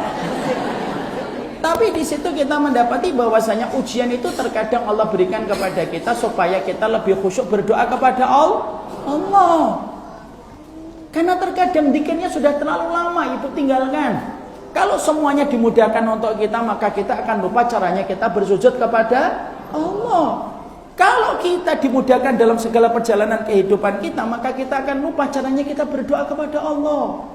Dan terkadang luka yang paling itu luka dari yang paling terdekat dengan kita, supaya tambah khusyuk ketika kita berdoa kepada Allah. Kalau ibu dilukai sama teman arisan, nggak akan tahajud. Insya Allah nggak tahajud. Iya, ada teman arisan melukai saya, nggak ada. Insya Allah nggak ada. Kalau ibu terluka sama teman, saya akan ibu kemudian diri berdoa dan meneteskan air mata. Tapi sekalinya diuji dengan orang yang paling terdekat dengan kita, disitulah kita biasanya meneteskan air mata itu dengan mudah dan paling tulus kita meneteskan air mata. Karena apa? Goncangan yang terdekat dengan kita jauh lebih besar daripada goncangan yang kita dapatkan dari orang yang jauh dari kita. Dan Allah yang paling tahu kapan Allah menguji kita dengan orang yang terdekat dengan kita. Dan itulah yang menjadikan kita memahami poin yang kelima. Kita harus paham sungguhnya apa perkara yang Allah akan menjadikan kita pada ujian. Sisi lainnya sebelum kita menghadapi apa yang harus kita siapkan. Yang kelima, yang terakhir, kalau Allah menguji kita dengan pasangan hidup kita, maka kita harus yakin ujian itu pasti diiringi dengan pengganti yang Allah kirimkan untuk kita. Kita diuji dengan istri, ada anak yang siap mencintai kita lebih daripada dia mencintai ibunya. Kalau ibu diuji dengan suami, maka sesungguhnya pasti ada anak yang membawa tisu, mengusap air matanya ibu dan berkata, sudah bu, tidak usah khawatir dengan papa, biar saya aja nanti yang akan kerja untuk menggantikan, memberikan kecukupan kepada ibu. Di situ kita harus mengerti, Allah menjadikan kota Mekah itu ujian bagi Nabi Muhammad, tapi Allah menghadirkan kota Madinah untuk menjadi penggantinya Nabi Muhammad SAW ketika beliau diusir dari kota Mekah. Tidaklah Allah menutup satu pintu kecuali Allah membuka pintu dua bagi penggantinya. Tidaklah Allah mencabut satu hal kecuali menggantinya dengan dua. Tidaklah bayi ketika dia lahir maka diputuskan itu tali pusarnya, dan ketika diputus tali pusarnya diganti oleh Allah dengan dua pengganti, dua air susu dari ibunya. Ketika seorang bayi diminumin susu selama 2 tahun lalu disapih, dia dihentikan dari 2 mata air susu ibunya lalu diganti dengan 4, diganti dengan buah-buahan, sayur-sayuran, minum-minuman dan daging-dagingan. Di situ kita mendapatkan apa yang dikatakan indah oleh Imam Ibnu Qayyim, innallaha idza aghlaqa baban bihikmatihi illa fatahallahu babaini birahmatihi. Allah itu kalau menutup satu pintu ujian kepadamu ada hikmahnya, kecuali Allah pasti mengganti dengan 2 pintu sebagai bentuk dari rahmatnya. Dan itu pasti Allah berikan kepada seseorang ya. Maka sesungguhnya 5 perkara itu yang kita pahami dari sisi ketika kita sedang diuji dengan orang yang paling dekat dengan kita. Sekarang mari kita pelajari apa yang kita harus lakukan kalau betul-betul ujian itu bernama dengan pasangan hati kita ketika menguji kita. Setidaknya ada sekitar 8 poin penting, dan saya tidak bisa menyampaikan semuanya dengan lapang kecuali kita percepat. Apa yang kita lakukan kalau betul-betul akhirnya orang yang kita cinta itu betul-betul menguji dalam kehidupan rumah tangga kita? Yang pertama, bukan dia yang bisa menyembuhkan, tetapi yang menyembuhkan luka yang terjadi pada hati kita itu hanyalah Allah. Makanya Allah menyampaikan kepada kita di dalam surat Asy-Syu'ara ayat yang ke-80, fa idza maridtu fahuwa yashfi. Kalau aku sakit maka tidak ada yang menyembuhkan aku kecuali adalah Allah. Ibu, terkadang luka itu ditimbulkan oleh pasangan, tetapi yang menyembuhkan bukan pasangan, tapi yang menyembuhkan adalah Allah. Kita kalau terluka sama manusia, lalu kita mengharapkan manusia itu yang menyembuhkan untuk kita, mungkin sampai mati kita berkalang tanah tidak akan pernah kita jumpai orang itu bisa memperbaiki dan mengobati luka kita. Yang bisa mengobati setiap luka yang terjadi dalam kehidupan kita hanyalah Allah.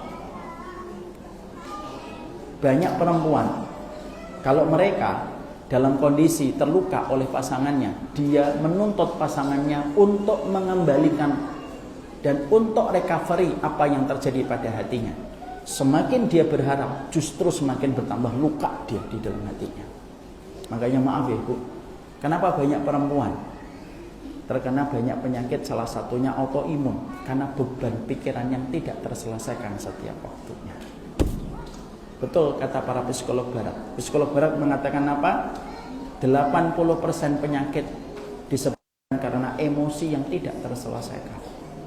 Dan siapa yang paling diuji dengan emosi dan perasaan? Perempuan. Makanya kalau kita terluka, obatnya kembali kepada Allah. Mengingat surga memberikan kekuatan, mengingat neraka memberi kesadaran. Yang bisa menyembuhkan kita dari setiap luka yang kita dapatkan dari makhluk cuma satu. Ingat atas apa yang Allah janjikan pada kenikmatan surga bagi siapapun yang ridho kepada keputusan Allah. Semakin kita mengharapkan Dia untuk menyembuhkan luka kita, semakin sulit kita akan merasakan ketenangan dan kelapangan dalam hidup kita. Hidup ini tidak transaksional, Ibu. Kalau saya baik, suami saya harus baik. Kalau saya baik, istri saya harus baik. Itu terlalu transaksional.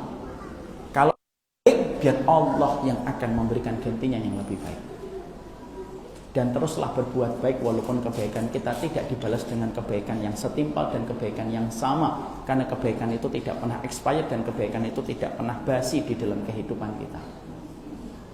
Maaf ya Bu, kita kalau berbuat baik, kadang-kadang suami kita dan anak kita tidak langsung bisa merespon kebaikan kita. Kadang-kadang perlu waktu yang lama baru suami dan anak merespon apa yang kita lakukan ketika kita berbuat baik. Ibu berbuat baik sama anak, kadang-kadang anak itu bisa membalas kebaikan kita kapan? Ketika kita meninggal dunia, barulah dia sadar ketika kehilangan kita. Kita tidak pernah tahu. Tapi jangan pernah kita berharap bahwasanya kalau kita terluka oleh manusia, maka manusia itu yang menyembuhkan. Dan itu tidak akan pernah terjadi. Saya kalau terluka sama orang, misalkan saya ketemu dengan orang yang mencela saya, menghujat saya, menuduh saya syubhat, menuduh saya ahlul bid'ah gitu. Lalu saya menuntut mereka untuk menyembuhkan luka hati saya, justru semakin luka saya dapatkan.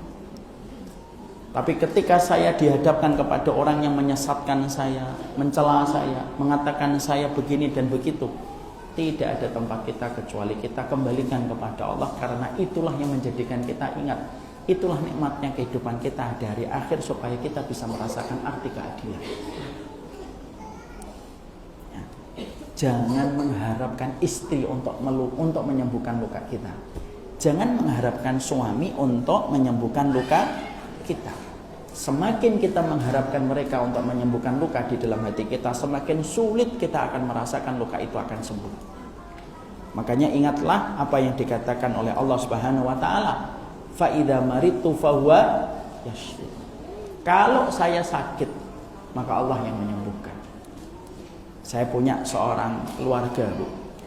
Ada seorang ibu, nenek-nenek, 7 tahun. Saya manggilnya Jidah.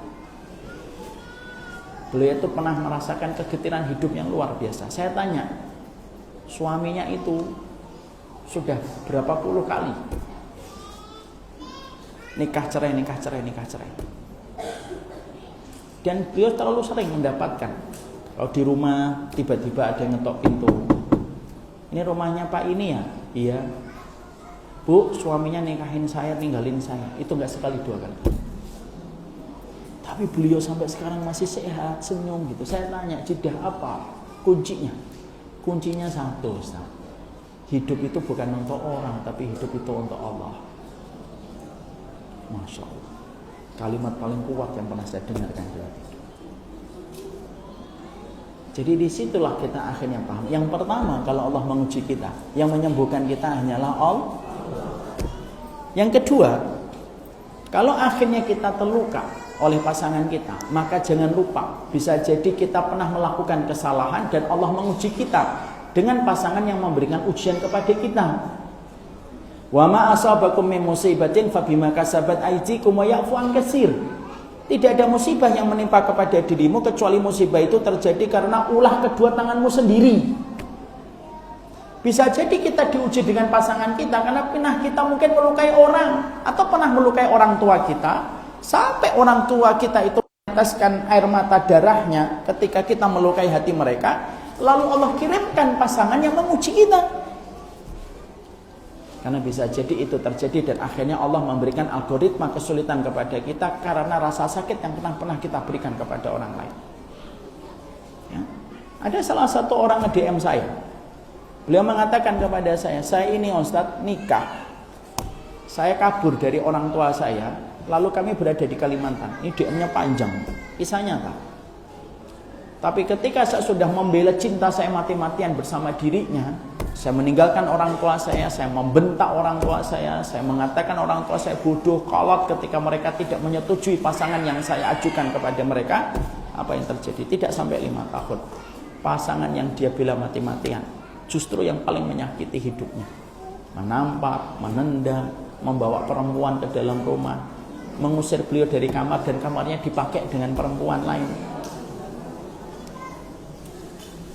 Tapi di akhir dari DM yang panjang itu, ibu tahu apa yang ditulis oleh beliau?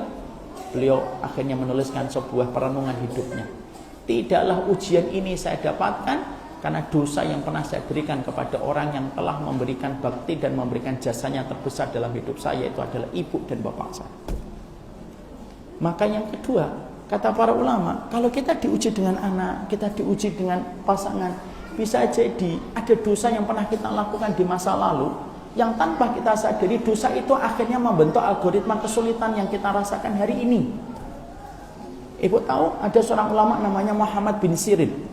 Ulama ini ketika usia 60 tahun tidak bisa bayar utang, dijebloskan ke penjara. Ketika dia di penjara dia mikir, kenapa saya dijebloskan ke penjara?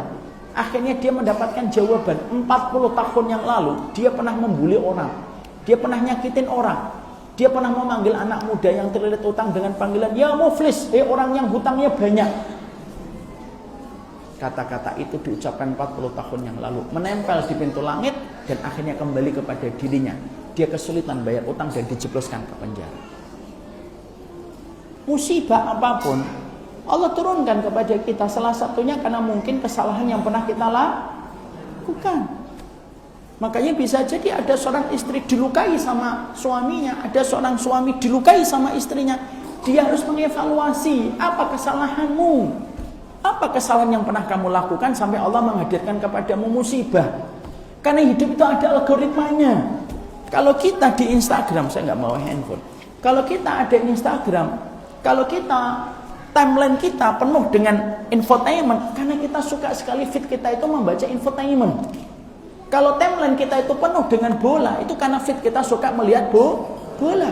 Kalau Instagram itu punya algoritma, hidup itu punya algoritma. Kalau tiba-tiba kita mendapatkan ujian dalam hidup kita, ujian itu tidak terjadi secara random. Tapi kalau hidup kita tiba-tiba menghadapi ujian, bisa jadi karena apa yang pernah kita lakukan di masa lalu. Bertobatlah. Dan jangan merasa paling berkorban dan jangan merasa paling menjadi korban dalam setiap masalah yang kita jumpai. Itu yang kedua. Yang ketiga, kalau kita mendapatkan beratnya ujian ketika bersama dengan pasangan kita, para ulama lalu mengingatkan kepada kita. Yang ketiga, jangan lupakan dalam surat Al-Baqarah 237, wala tansawul fadla bainakum. Jangan lupakan kebaikan yang pernah dilakukan di antara kalian. Mungkin suamimu mengecewakan, tapi bisa jadi dialah yang pernah memberikan kepada ibu keindahan hidup dengan memberikan senyuman. Atau bisa jadi ibu yang merasakan ujian bersama suaminya, tapi ibu juga menjadi ujian bagi dia. Ustadz, saya diuji dengan suami saya. Padahal suaminya juga sama. Ustadz, saya juga diuji sama istri saya. Jangan pernah merasa bahwasanya ibu yang paling sakit dalam kehidupan rumah tangga. Ini kisah nyata, Bu. Ada satu keluarga, suami istri. Kami udah dekat dan termasuk donatur di dalam dakwahnya Syamila. Itu satu waktu, ibunya tuh tiba-tiba WhatsApp saya, Ustadz, emergency, boleh nggak saya telepon sekarang? Bu, nggak bisa, saya kajian. Nanti saja, habis asar, agak longgar. Qadarullah ketika jam 11:30, suaminya nelpon. Tidak langsung WhatsApp, langsung nelpon, keangkat sama saya. Ada apa, Pak? Masya Allah, Ustadz, istri saya itu betul-betul, ya Allah Ustadz, ujian betul bagi saya. Itu suaminya 12. Saya ngomong sabar Pak, begini. Terus istrinya habis asar sesuai dengan janji saya nelpon. Ya Allah Ustadz, suami saya ujian betul. Sama. Maka terkadang bahwasanya yang ketiga yang disampaikan oleh para ulama, jangan pernah merasa paling berkorban. Karena sesungguhnya setan itu terkadang menunggangi perasaan hati kita bahwasanya kita dijadikan seakan-akan paling berkorban. Bu, saya sampaikan sama ibu, mungkin ibu terluka sama suaminya karena satu perkara, dua perkara. Tapi saya yakinkan berapa banyak suami itu yang mereka meneteskan air mata ketika mereka menghadapi pressure dan tekanan di kantor. Tidaklah mereka pulang kecuali mengusap air matanya supaya dia bisa memberikan senyuman kepada ibu ketika di dalam rumah. Banyak laki-laki yang mereka itu ngomong kepada saya, Ustadz, saya tuh tidak kuat di tempat saya bekerja, keluar aja Pak, daripada Bapak nanti stres, depresi nanti. Kalau saya mau keluar itu yang terbayang itu wajah istri saya, Ustadz. Anak-anak, kecukupan. Coba Bu, lihat. Sekurang-kurangnya suami ibu hari ini, dia telah memberikan fasilitas untuk ibu untuk ngaji. Dia menyediakan bensinnya, dia yang menyediakan uangnya. Habis ini ibu beli cilok, dia yang kasih uangnya. Ibu habis ini beli martabak, dia yang menyediakan. Memang suami kita tidak sempurna, tapi terkadang bahwasanya jangan suka mengukur ketaatan kita sama dengan ketaatan suami kita saat itu juga. Kalau ibu bisa ngaji siang bisa ngaji, pagi bisa ngaji, sore bisa ngaji. Suami kita ngaji hanya sekali dalam satu pekan, yaitu khutbah Jumat. Itu pun juga kalau nggak tidur. Makanya jangan suka mengukur ukuran ketaatan kita dengan ukuran suami kita. Karena terkadang Allah itu memberikan kepadanya hidayah itu prosesnya lama. Dan Allah tidak cepat sebagaimana memberikan hidayah kepada ibu. Ibu ngaji, sekalinya ngaji langsung berubah. Ya kan? Karena pagi siang sore dapat kajian. Ngajinya aja 4 kali. Padahal ustadznya ngasih 2 kali. Suami kita tuh kadang-kadang tidak sebanyak kita, Bu. Makanya terkadang ketika kita melihat suami kita dan diuji sama suami kita, supaya kita tidak dikuasai dan didominasi oleh perasaan kita, kita harus paham. Bagaimanapun jangan lupa kebaikan yang pernah dia lakukan dan dia berikan kepadamu. Supaya imbang perasaan kita, supaya kita tidak langsung menuntut bahwasanya pisah itu jalan keluar.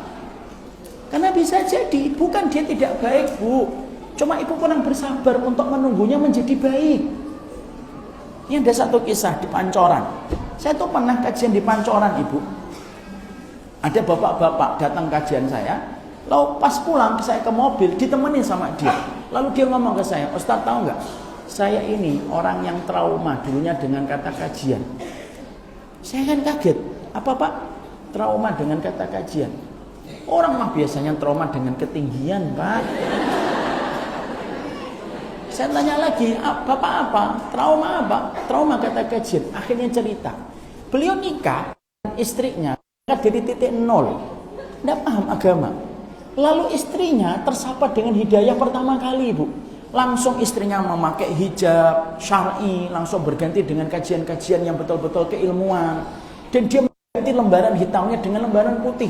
Suaminya belum dapat.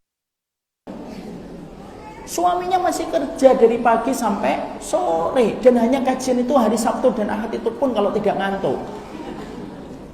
Ketika istrinya semakin maju, istrinya itu lupa untuk ridho kepada takdir dan sabar menghadapi pasangan. Istrinya setiap pulang kajian, pulang-pulang pasti marah. Kenapa? Menuntut semua isi kajian itu bisa dipraktikkan di dalam. Sehingga akhirnya suaminya itu mulai trauma dengan kajian. Ini kisah nyata ini. Ibu ketawa padahal beliau cerita sambil nangis loh. Tega sekali ibu tertawa di atas penderitaan orang. Saya lanjutkan ya. Akhirnya Ustadz, istri saya itu nuntut aja apa yang dikaji. Makanya kadang-kadang kalau dia sedang kajian, saya tanya, saya WhatsApp. Lagi ngaji di mana, Mah? Di sini. Temanya apa? Kenapa saya tanya tema, Ustadz? Karena biasanya pertengkaran kami nanti berdasarkan tema kajian.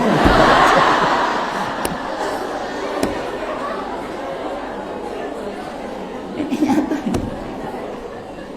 Akhirnya lama-lama mahlikir rumah tangganya itu tidak kuat, pecah.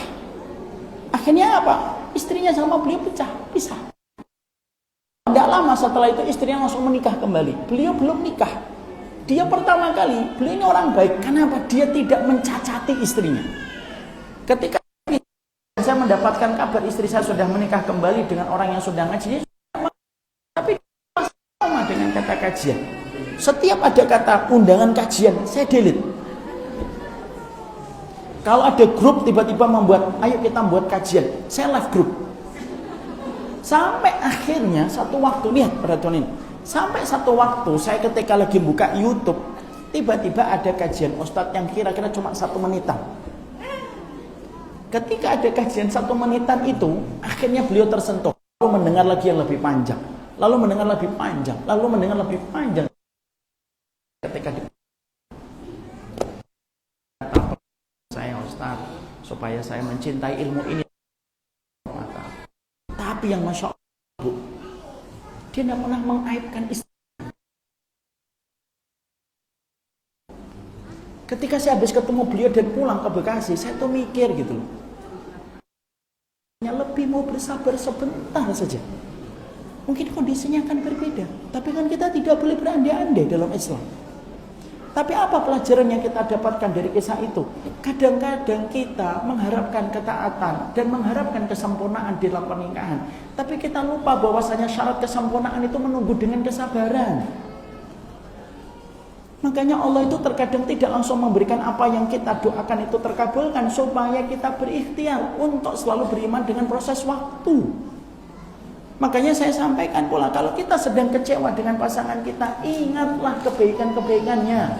Dialah yang melahirkan anak kita, dialah yang mencukupi kebutuhan anak-anak kita, dialah yang terus memberikan nafkah kepada kita. Ibu tahu nggak apa perkara pertama kali yang dicabut oleh Allah ketika sudah menikah? Rasa pelitnya dicabut oleh Allah. Laki-laki itu kalau sudah nikah, rasa pelitnya itu dicabut. Kita ini kalau belum nikah, kita ini kalau disuruh traktir orang, sekali 2 kali masih bisa tersenyum, Bu. 4 kali, 5 kali masih tersenyum walaupun mulai agak sepet. Coba kan 6 kali, 7 kalinya, Bu. Kita akan ngomong, mosok saya terus yang traktir, gantian dong. Ya atau tidak? Iya. Tapi suami kalau sudah nikah, dia traktir istrinya ratusan purnama. Dia nggak pernah ngomong, saya ini 10 tahun yang traktir kamu ya, nggak ada, Bu. Pernah ngeliat suami kayak gitu? Nggak ada, Bu. Lalu terus sifat pelitnya di mana, Ustaz? Sifat pelitnya dicabut ketika dia mengatakan qabiltu nikah wa tazwija bi mahrin madhkurin halal. Langsung dicabut oleh Allah pelitnya itu.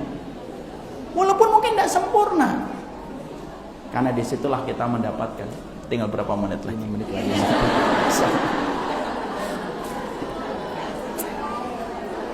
Ini sebenarnya Mas, ini masih 80. Tapi disitulah kita akhirnya mendapati, jangan lupakan kebaikan yang pernah dilakukan oleh pasangan hidup kita. Yang berikutnya, maka sesungguhnya kalau kita diuji dengan pasangan hidup kita, ya saya sampaikan yang terakhir, sibukkanlah dengan kenikmatan yang Allah berikan kepada tempat yang lain. Memang betul kamu diuji dengan suamimu, tapi bukankah kamu mendapatkan teman taklim yang sangat menyenangkan dan selayak keluarga? Bukankah kamu diuji suamimu, tapi akhirnya kamu menikmati kajian yang dulunya kamu nggak pernah nikmat kajian? Kamu selalu nonton acara yang recehan yang tidak ada faedahnya ketika scrolling TikTok, tapi setelah kamu diuji akhirnya kamu dijadikan nikmat ketika duduk di kajian. Selalu ada hikmah dalam setiap peristiwa yang Allah berikan di dalam kehidupan kita. Inilah yang menjadikan saya ingin menyampaikan kepada bapak dan ibu, kepada ibu-ibu semuanya. Kenapa saya sampaikan materi ini? Karena ada sebuah kejadian yang nyata terjadi ketika ada seorang perempuan kecewa sama suaminya. Dia bunuh diri, dan sebelum dia bunuh diri, dia bunuh anaknya terlebih dahulu. Inilah yang menjadikan kita harus paham bagaimana manajemen konflik itu penting bagi perempuan. Karena seorang perempuan itu harus ditenangkan hatinya sebelum kita mengajari kepadanya tentang masalah fikih. Memang betul perempuan harus diajari bagaimana tahajud yang benar, gimana sedekah yang benar. Tapi seorang perempuan itu harus diajarin terlebih dahulu bagaimana damaikan hatinya. Wanita yang gelisah, maka dia tidak akan bisa menenangkan putra-putrinya. Wanita yang tidak berkualitas tidak akan bisa memberikan kualitas kepada putra dan putrinya. Apa yang terjadi kepada seorang ibu berdampak kepada apa yang dirasakan oleh seorang ibu. Saya tutup ya dengan sebuah obrolan saya dengan Ustaz Zaidul. Ustaz Zaidul pernah memberikan kepada saya sebuah penelitian. Ternyata apa yang dirasakan oleh seorang ibu ketika mengandung itu sangat dirasakan oleh anaknya ketika dilahirkan. Itulah yang disebut dengan jejak DNA ketika dia dilahirkan. Makanya kalau ada seorang ibu berniat ingin mengaborsi anaknya, itu nanti anaknya akan lahir dalam kondisi rapuh jiwanya. Kenapa? Karena dia merekam ibunya pernah ingin mengaborsi dirinya ketika masih dikandung. Kejadian ini sudah saya dapatkan sekitar beberapa bulan yang lalu. 1 bulan, 2 bulan yang lalu saya taklim dan kajian di Jakarta Selatan. Tiba-tiba saya habis kajian didatangi sama seorang perempuan kelas 3 SMP. Saya tanya umurnya berapa? Umurnya 15, kelas 3 SMP. Saya tanya, ini jarang banget gengsi itu mau belajar sama saya. Lalu dia omongannya apa? Ustaz, saya mau nanya tapi di kajian malu. Apa pertanyaannya? Gaya pakainya bagian kayak pakaian gengsi. Kenapa ya Ustaz, kalau saya lagi depresi itu pengen mati bunuh diri. Umurnya 15 tahun. Minimal saya self harming, melukai ya. Ini saya. Dilihatin itu. Jangan dilihatin saya. Ini kak saya. Lalu saya langsung mempraktekkan ilmu yang baru saya dapatkan beberapa bulan sebelumnya. Mamanya ikut gak, Dik? Ikut Ustaz. Saya boleh ngomong sama mamanya? Boleh Ustaz. Panggil mamanya. Ma, datang mamanya. Kamu mikir dulu ya, Dik. Saya tanya, ibu anaknya tadi nanya, iya Ustaz. Nanya tentang mati bunuh diri ya Ustaz? Iya. Saya boleh nanya pribadi sama ibu, kalau ibu nyaman silakan jawab, kalau nggak nyaman nggak usah dijawab. Iya, apa Ustaz? Ibu pernah nggak mau mengaborsi putrinya ketika dulu mengandung? Ibu itu tidak langsung jawab, diem nangis. Setelah itu dia berkata, iya Ustaz, saya pada saat itu sedang banyak masalah dan saya beberapa kali ingin memutuskan untuk mengaborsi dia. Luka itu terekam di dalam lingkaran memori seorang anak ketika dia lahir. Betul kata Allah, wal baladu thayyibu yakhruju nabatuhu bi idzni rabbih waladhi khabutha la yakhruju illa nakida. Allah menyampaikan perempuan itu kayak tanah. Kalau dia subur, tanah yang tumbuh akan menjadi segar, memberikan manfaat. Kalau tanahnya tidak subur, maka tumbuhan itu akan merana. Ibu disebut oleh Allah dengan tanah. Kalau ibu tidak subur, apapun yang tumbuh di atas pohon-pohon di atas tanah ibu akan merana. Tapi kalau ibu subur, semua pohon akan memberikan manfaat dan memberikan kebaikan bagi orang di sekitar. Itulah kenapa manajemen hati bagi perempuan, kata Ibnu Umar, itu lebih penting karena tanggung jawab yang dia rasakan. Dan salah satu persoalan besar kehidupan rumah tangga hari ini pada wanita itu apa? Mereka belum selesai bagaimana cara memahami konflik ketika dia sedang kecewa dengan pasangan hidupnya. Barakallahu fikum. Semoga Allah memberikan keberkahan untuk kita dan semoga Allah menuntun kita kepada perkara yang Allah cintai. Saya mohon maaf kalau terlalu panjang karena memang materinya agak panjang sekali karena ini materi cukup penting. Tapi insya Allah ini merupakan pertemuan yang membawa kebaikan dan keberkahan. Saya serahkan kepada MC kita tercinta, semoga Allah memberikan kebaikan untuk beliau. Masya Allah, luar biasa Ustadz Omar Mita atas semua suguhan ilmunya. Kita merasa tergiur dan pulang tidak membawa lagi diksi syukuron kepada Allah, tidak ada kata berprasangka buruk lagi kepada Allah. Semua yang hadir di kehidupan kita bagian dari realitas cinta yang Allah berikan. Luar biasa. Saya udah nggak bisa menutup apa-apa, ikut tenggelam dalam untayan kalimat-kalimat ilmu penuh hikmah yang disampaikan oleh Ustadz Omar Mita. Bapak Ibu yang dirahmati Allah, karena keterbatasan waktu tidak kita buka sesi tanya jawab. Kita habis ini akan ada dokumentasi bersama dengan Ustadz Omar Mita. Sebelum saya tutup dan nanti akan dipimpin sedikit doa oleh Ustadz Omar Mita, saya tadi ingin menyapa lagi, bukan dengan sapaan yang tadi, tapi sapaan baru yang sudah disebutkan tadi oleh Umar Mita. Wahai para pimpinan bidadari surga.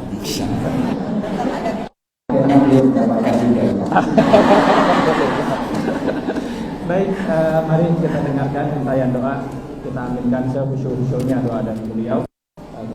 Kita dipersilahkan. Bismillahirrahmanirrahim. Allahumma inna nas'aluka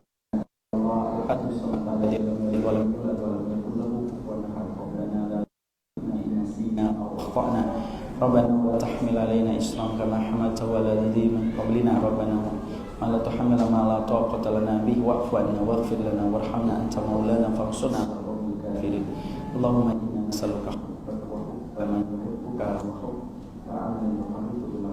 Allahumma inna na'udzubika min jahdil bala' wa darbil syaqa wa su'il qada' wa syammatil a'ma. Ya Allah ya Rahman, yang Maha Pengasih lagi Maha Penyayang, yang kasih sayangnya tidak pernah pilih kasih di antara kita semua hamba. Genggamlah hati kami ya Allah dalam ridho-Mu, genggamlah jiwa kami dalam puncak cinta-Mu ya Allah. Semua perjalanan kehidupan telah kami lewati, kami pernah kecewa, kami pernah dikhianati, kami pernah ditusuk di dalam, kami pernah dibicarakan secara diam-diam, secara buruk di belakangnya kehidupan kami ya Allah.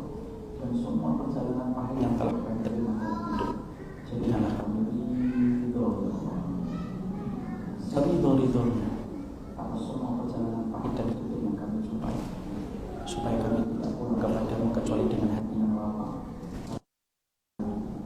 tanpa ada marah, tanpa ada nyaman yang kita benci di antara makhluk yang Kau ciptakan ya Allah. Engkau yang menggelam hati kami ya Allah, Engkau yang mampu untuk menyempitkan, Engkau yang paling mampu untuk melapangkan. Tenangkan hati kami, lapangkan jiwa kami dalam perjalanan hidup kami ya Allah. Jadikan kami ridho, karena sesungguhnya Nabi-Mu dan Rasul-Mu pernah bersabda, janganlah engkau sekali meninggal dunia kecuali dalam kondisi ridho dan berhusnudzon kepada Allah. Kami husnudzon ya Allah. Tidak ada satupun takdir yang berjalan dalam kehidupan kami kecuali membawa kebaikan. Janganlah engkau menjadikan syaitan menguasai hati kami ya Allah, yang menjadikan kami dendam terhadap masa lalu dan khawatir terhadap masa depan. Kehidupan masa lalu kami ada Engkau yang telah mencatat dengan catatan yang terbaik. Walaupun kami pernah berusaha maafkan, kalau kami pernah terluka sembuhkanlah.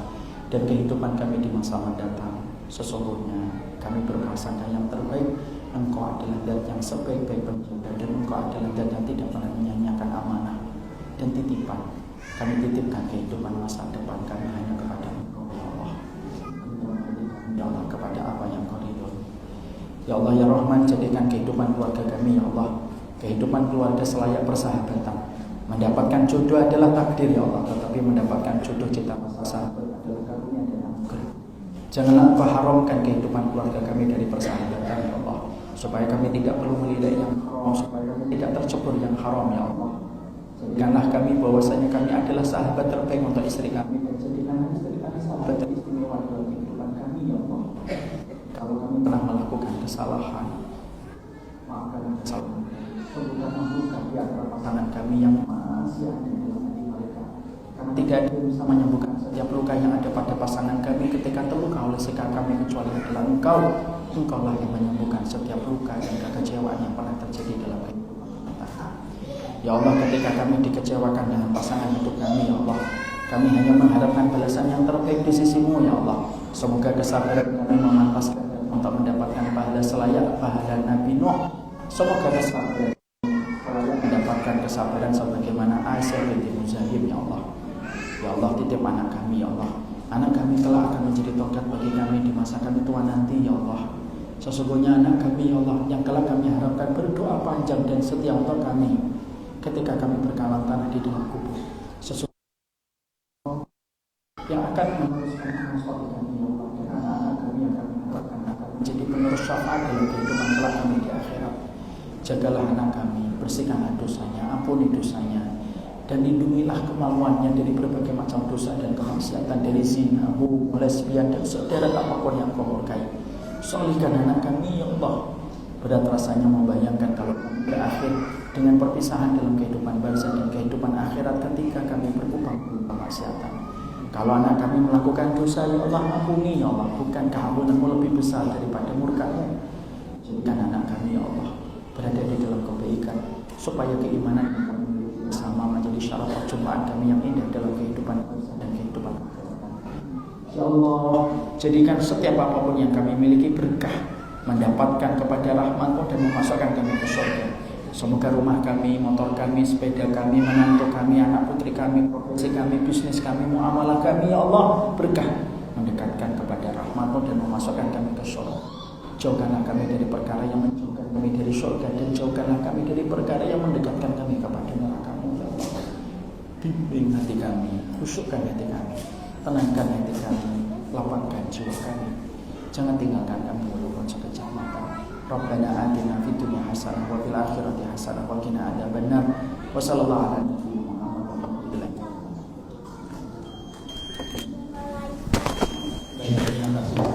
Ustaz, semoga kita mendapatkan dan ini bukan pertemuan terakhir. Semoga kita bisa diberikan kesempatan untuk bisa bertemu lagi dengan Ustaz Omar kita, dan mungkin saja nanti bikin rombongan 10 bis kita hadir ke Majlis Syamilah yang ada di Bekasi. 10 bis ya, saya tungguin ya Mas. Insyaallah saya kurang lebihnya maaf misalnya harum berikutnya. Assalamualaikum warahmatullahi wabarakatuh.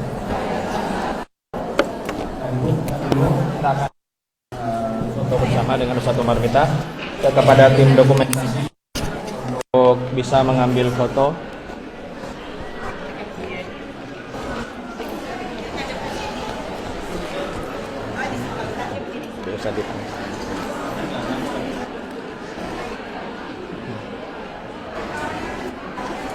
Bisa Ustaz Ridwan, boleh kita berfoto dulu. Ibu-ibu istiwa boleh.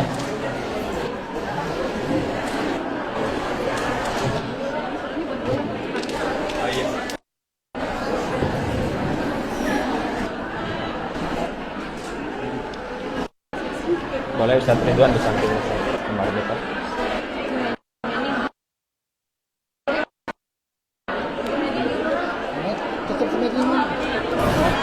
Tim dokumentasi, mohon tim dokumentasi.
أشهد أن محمدا رسول الله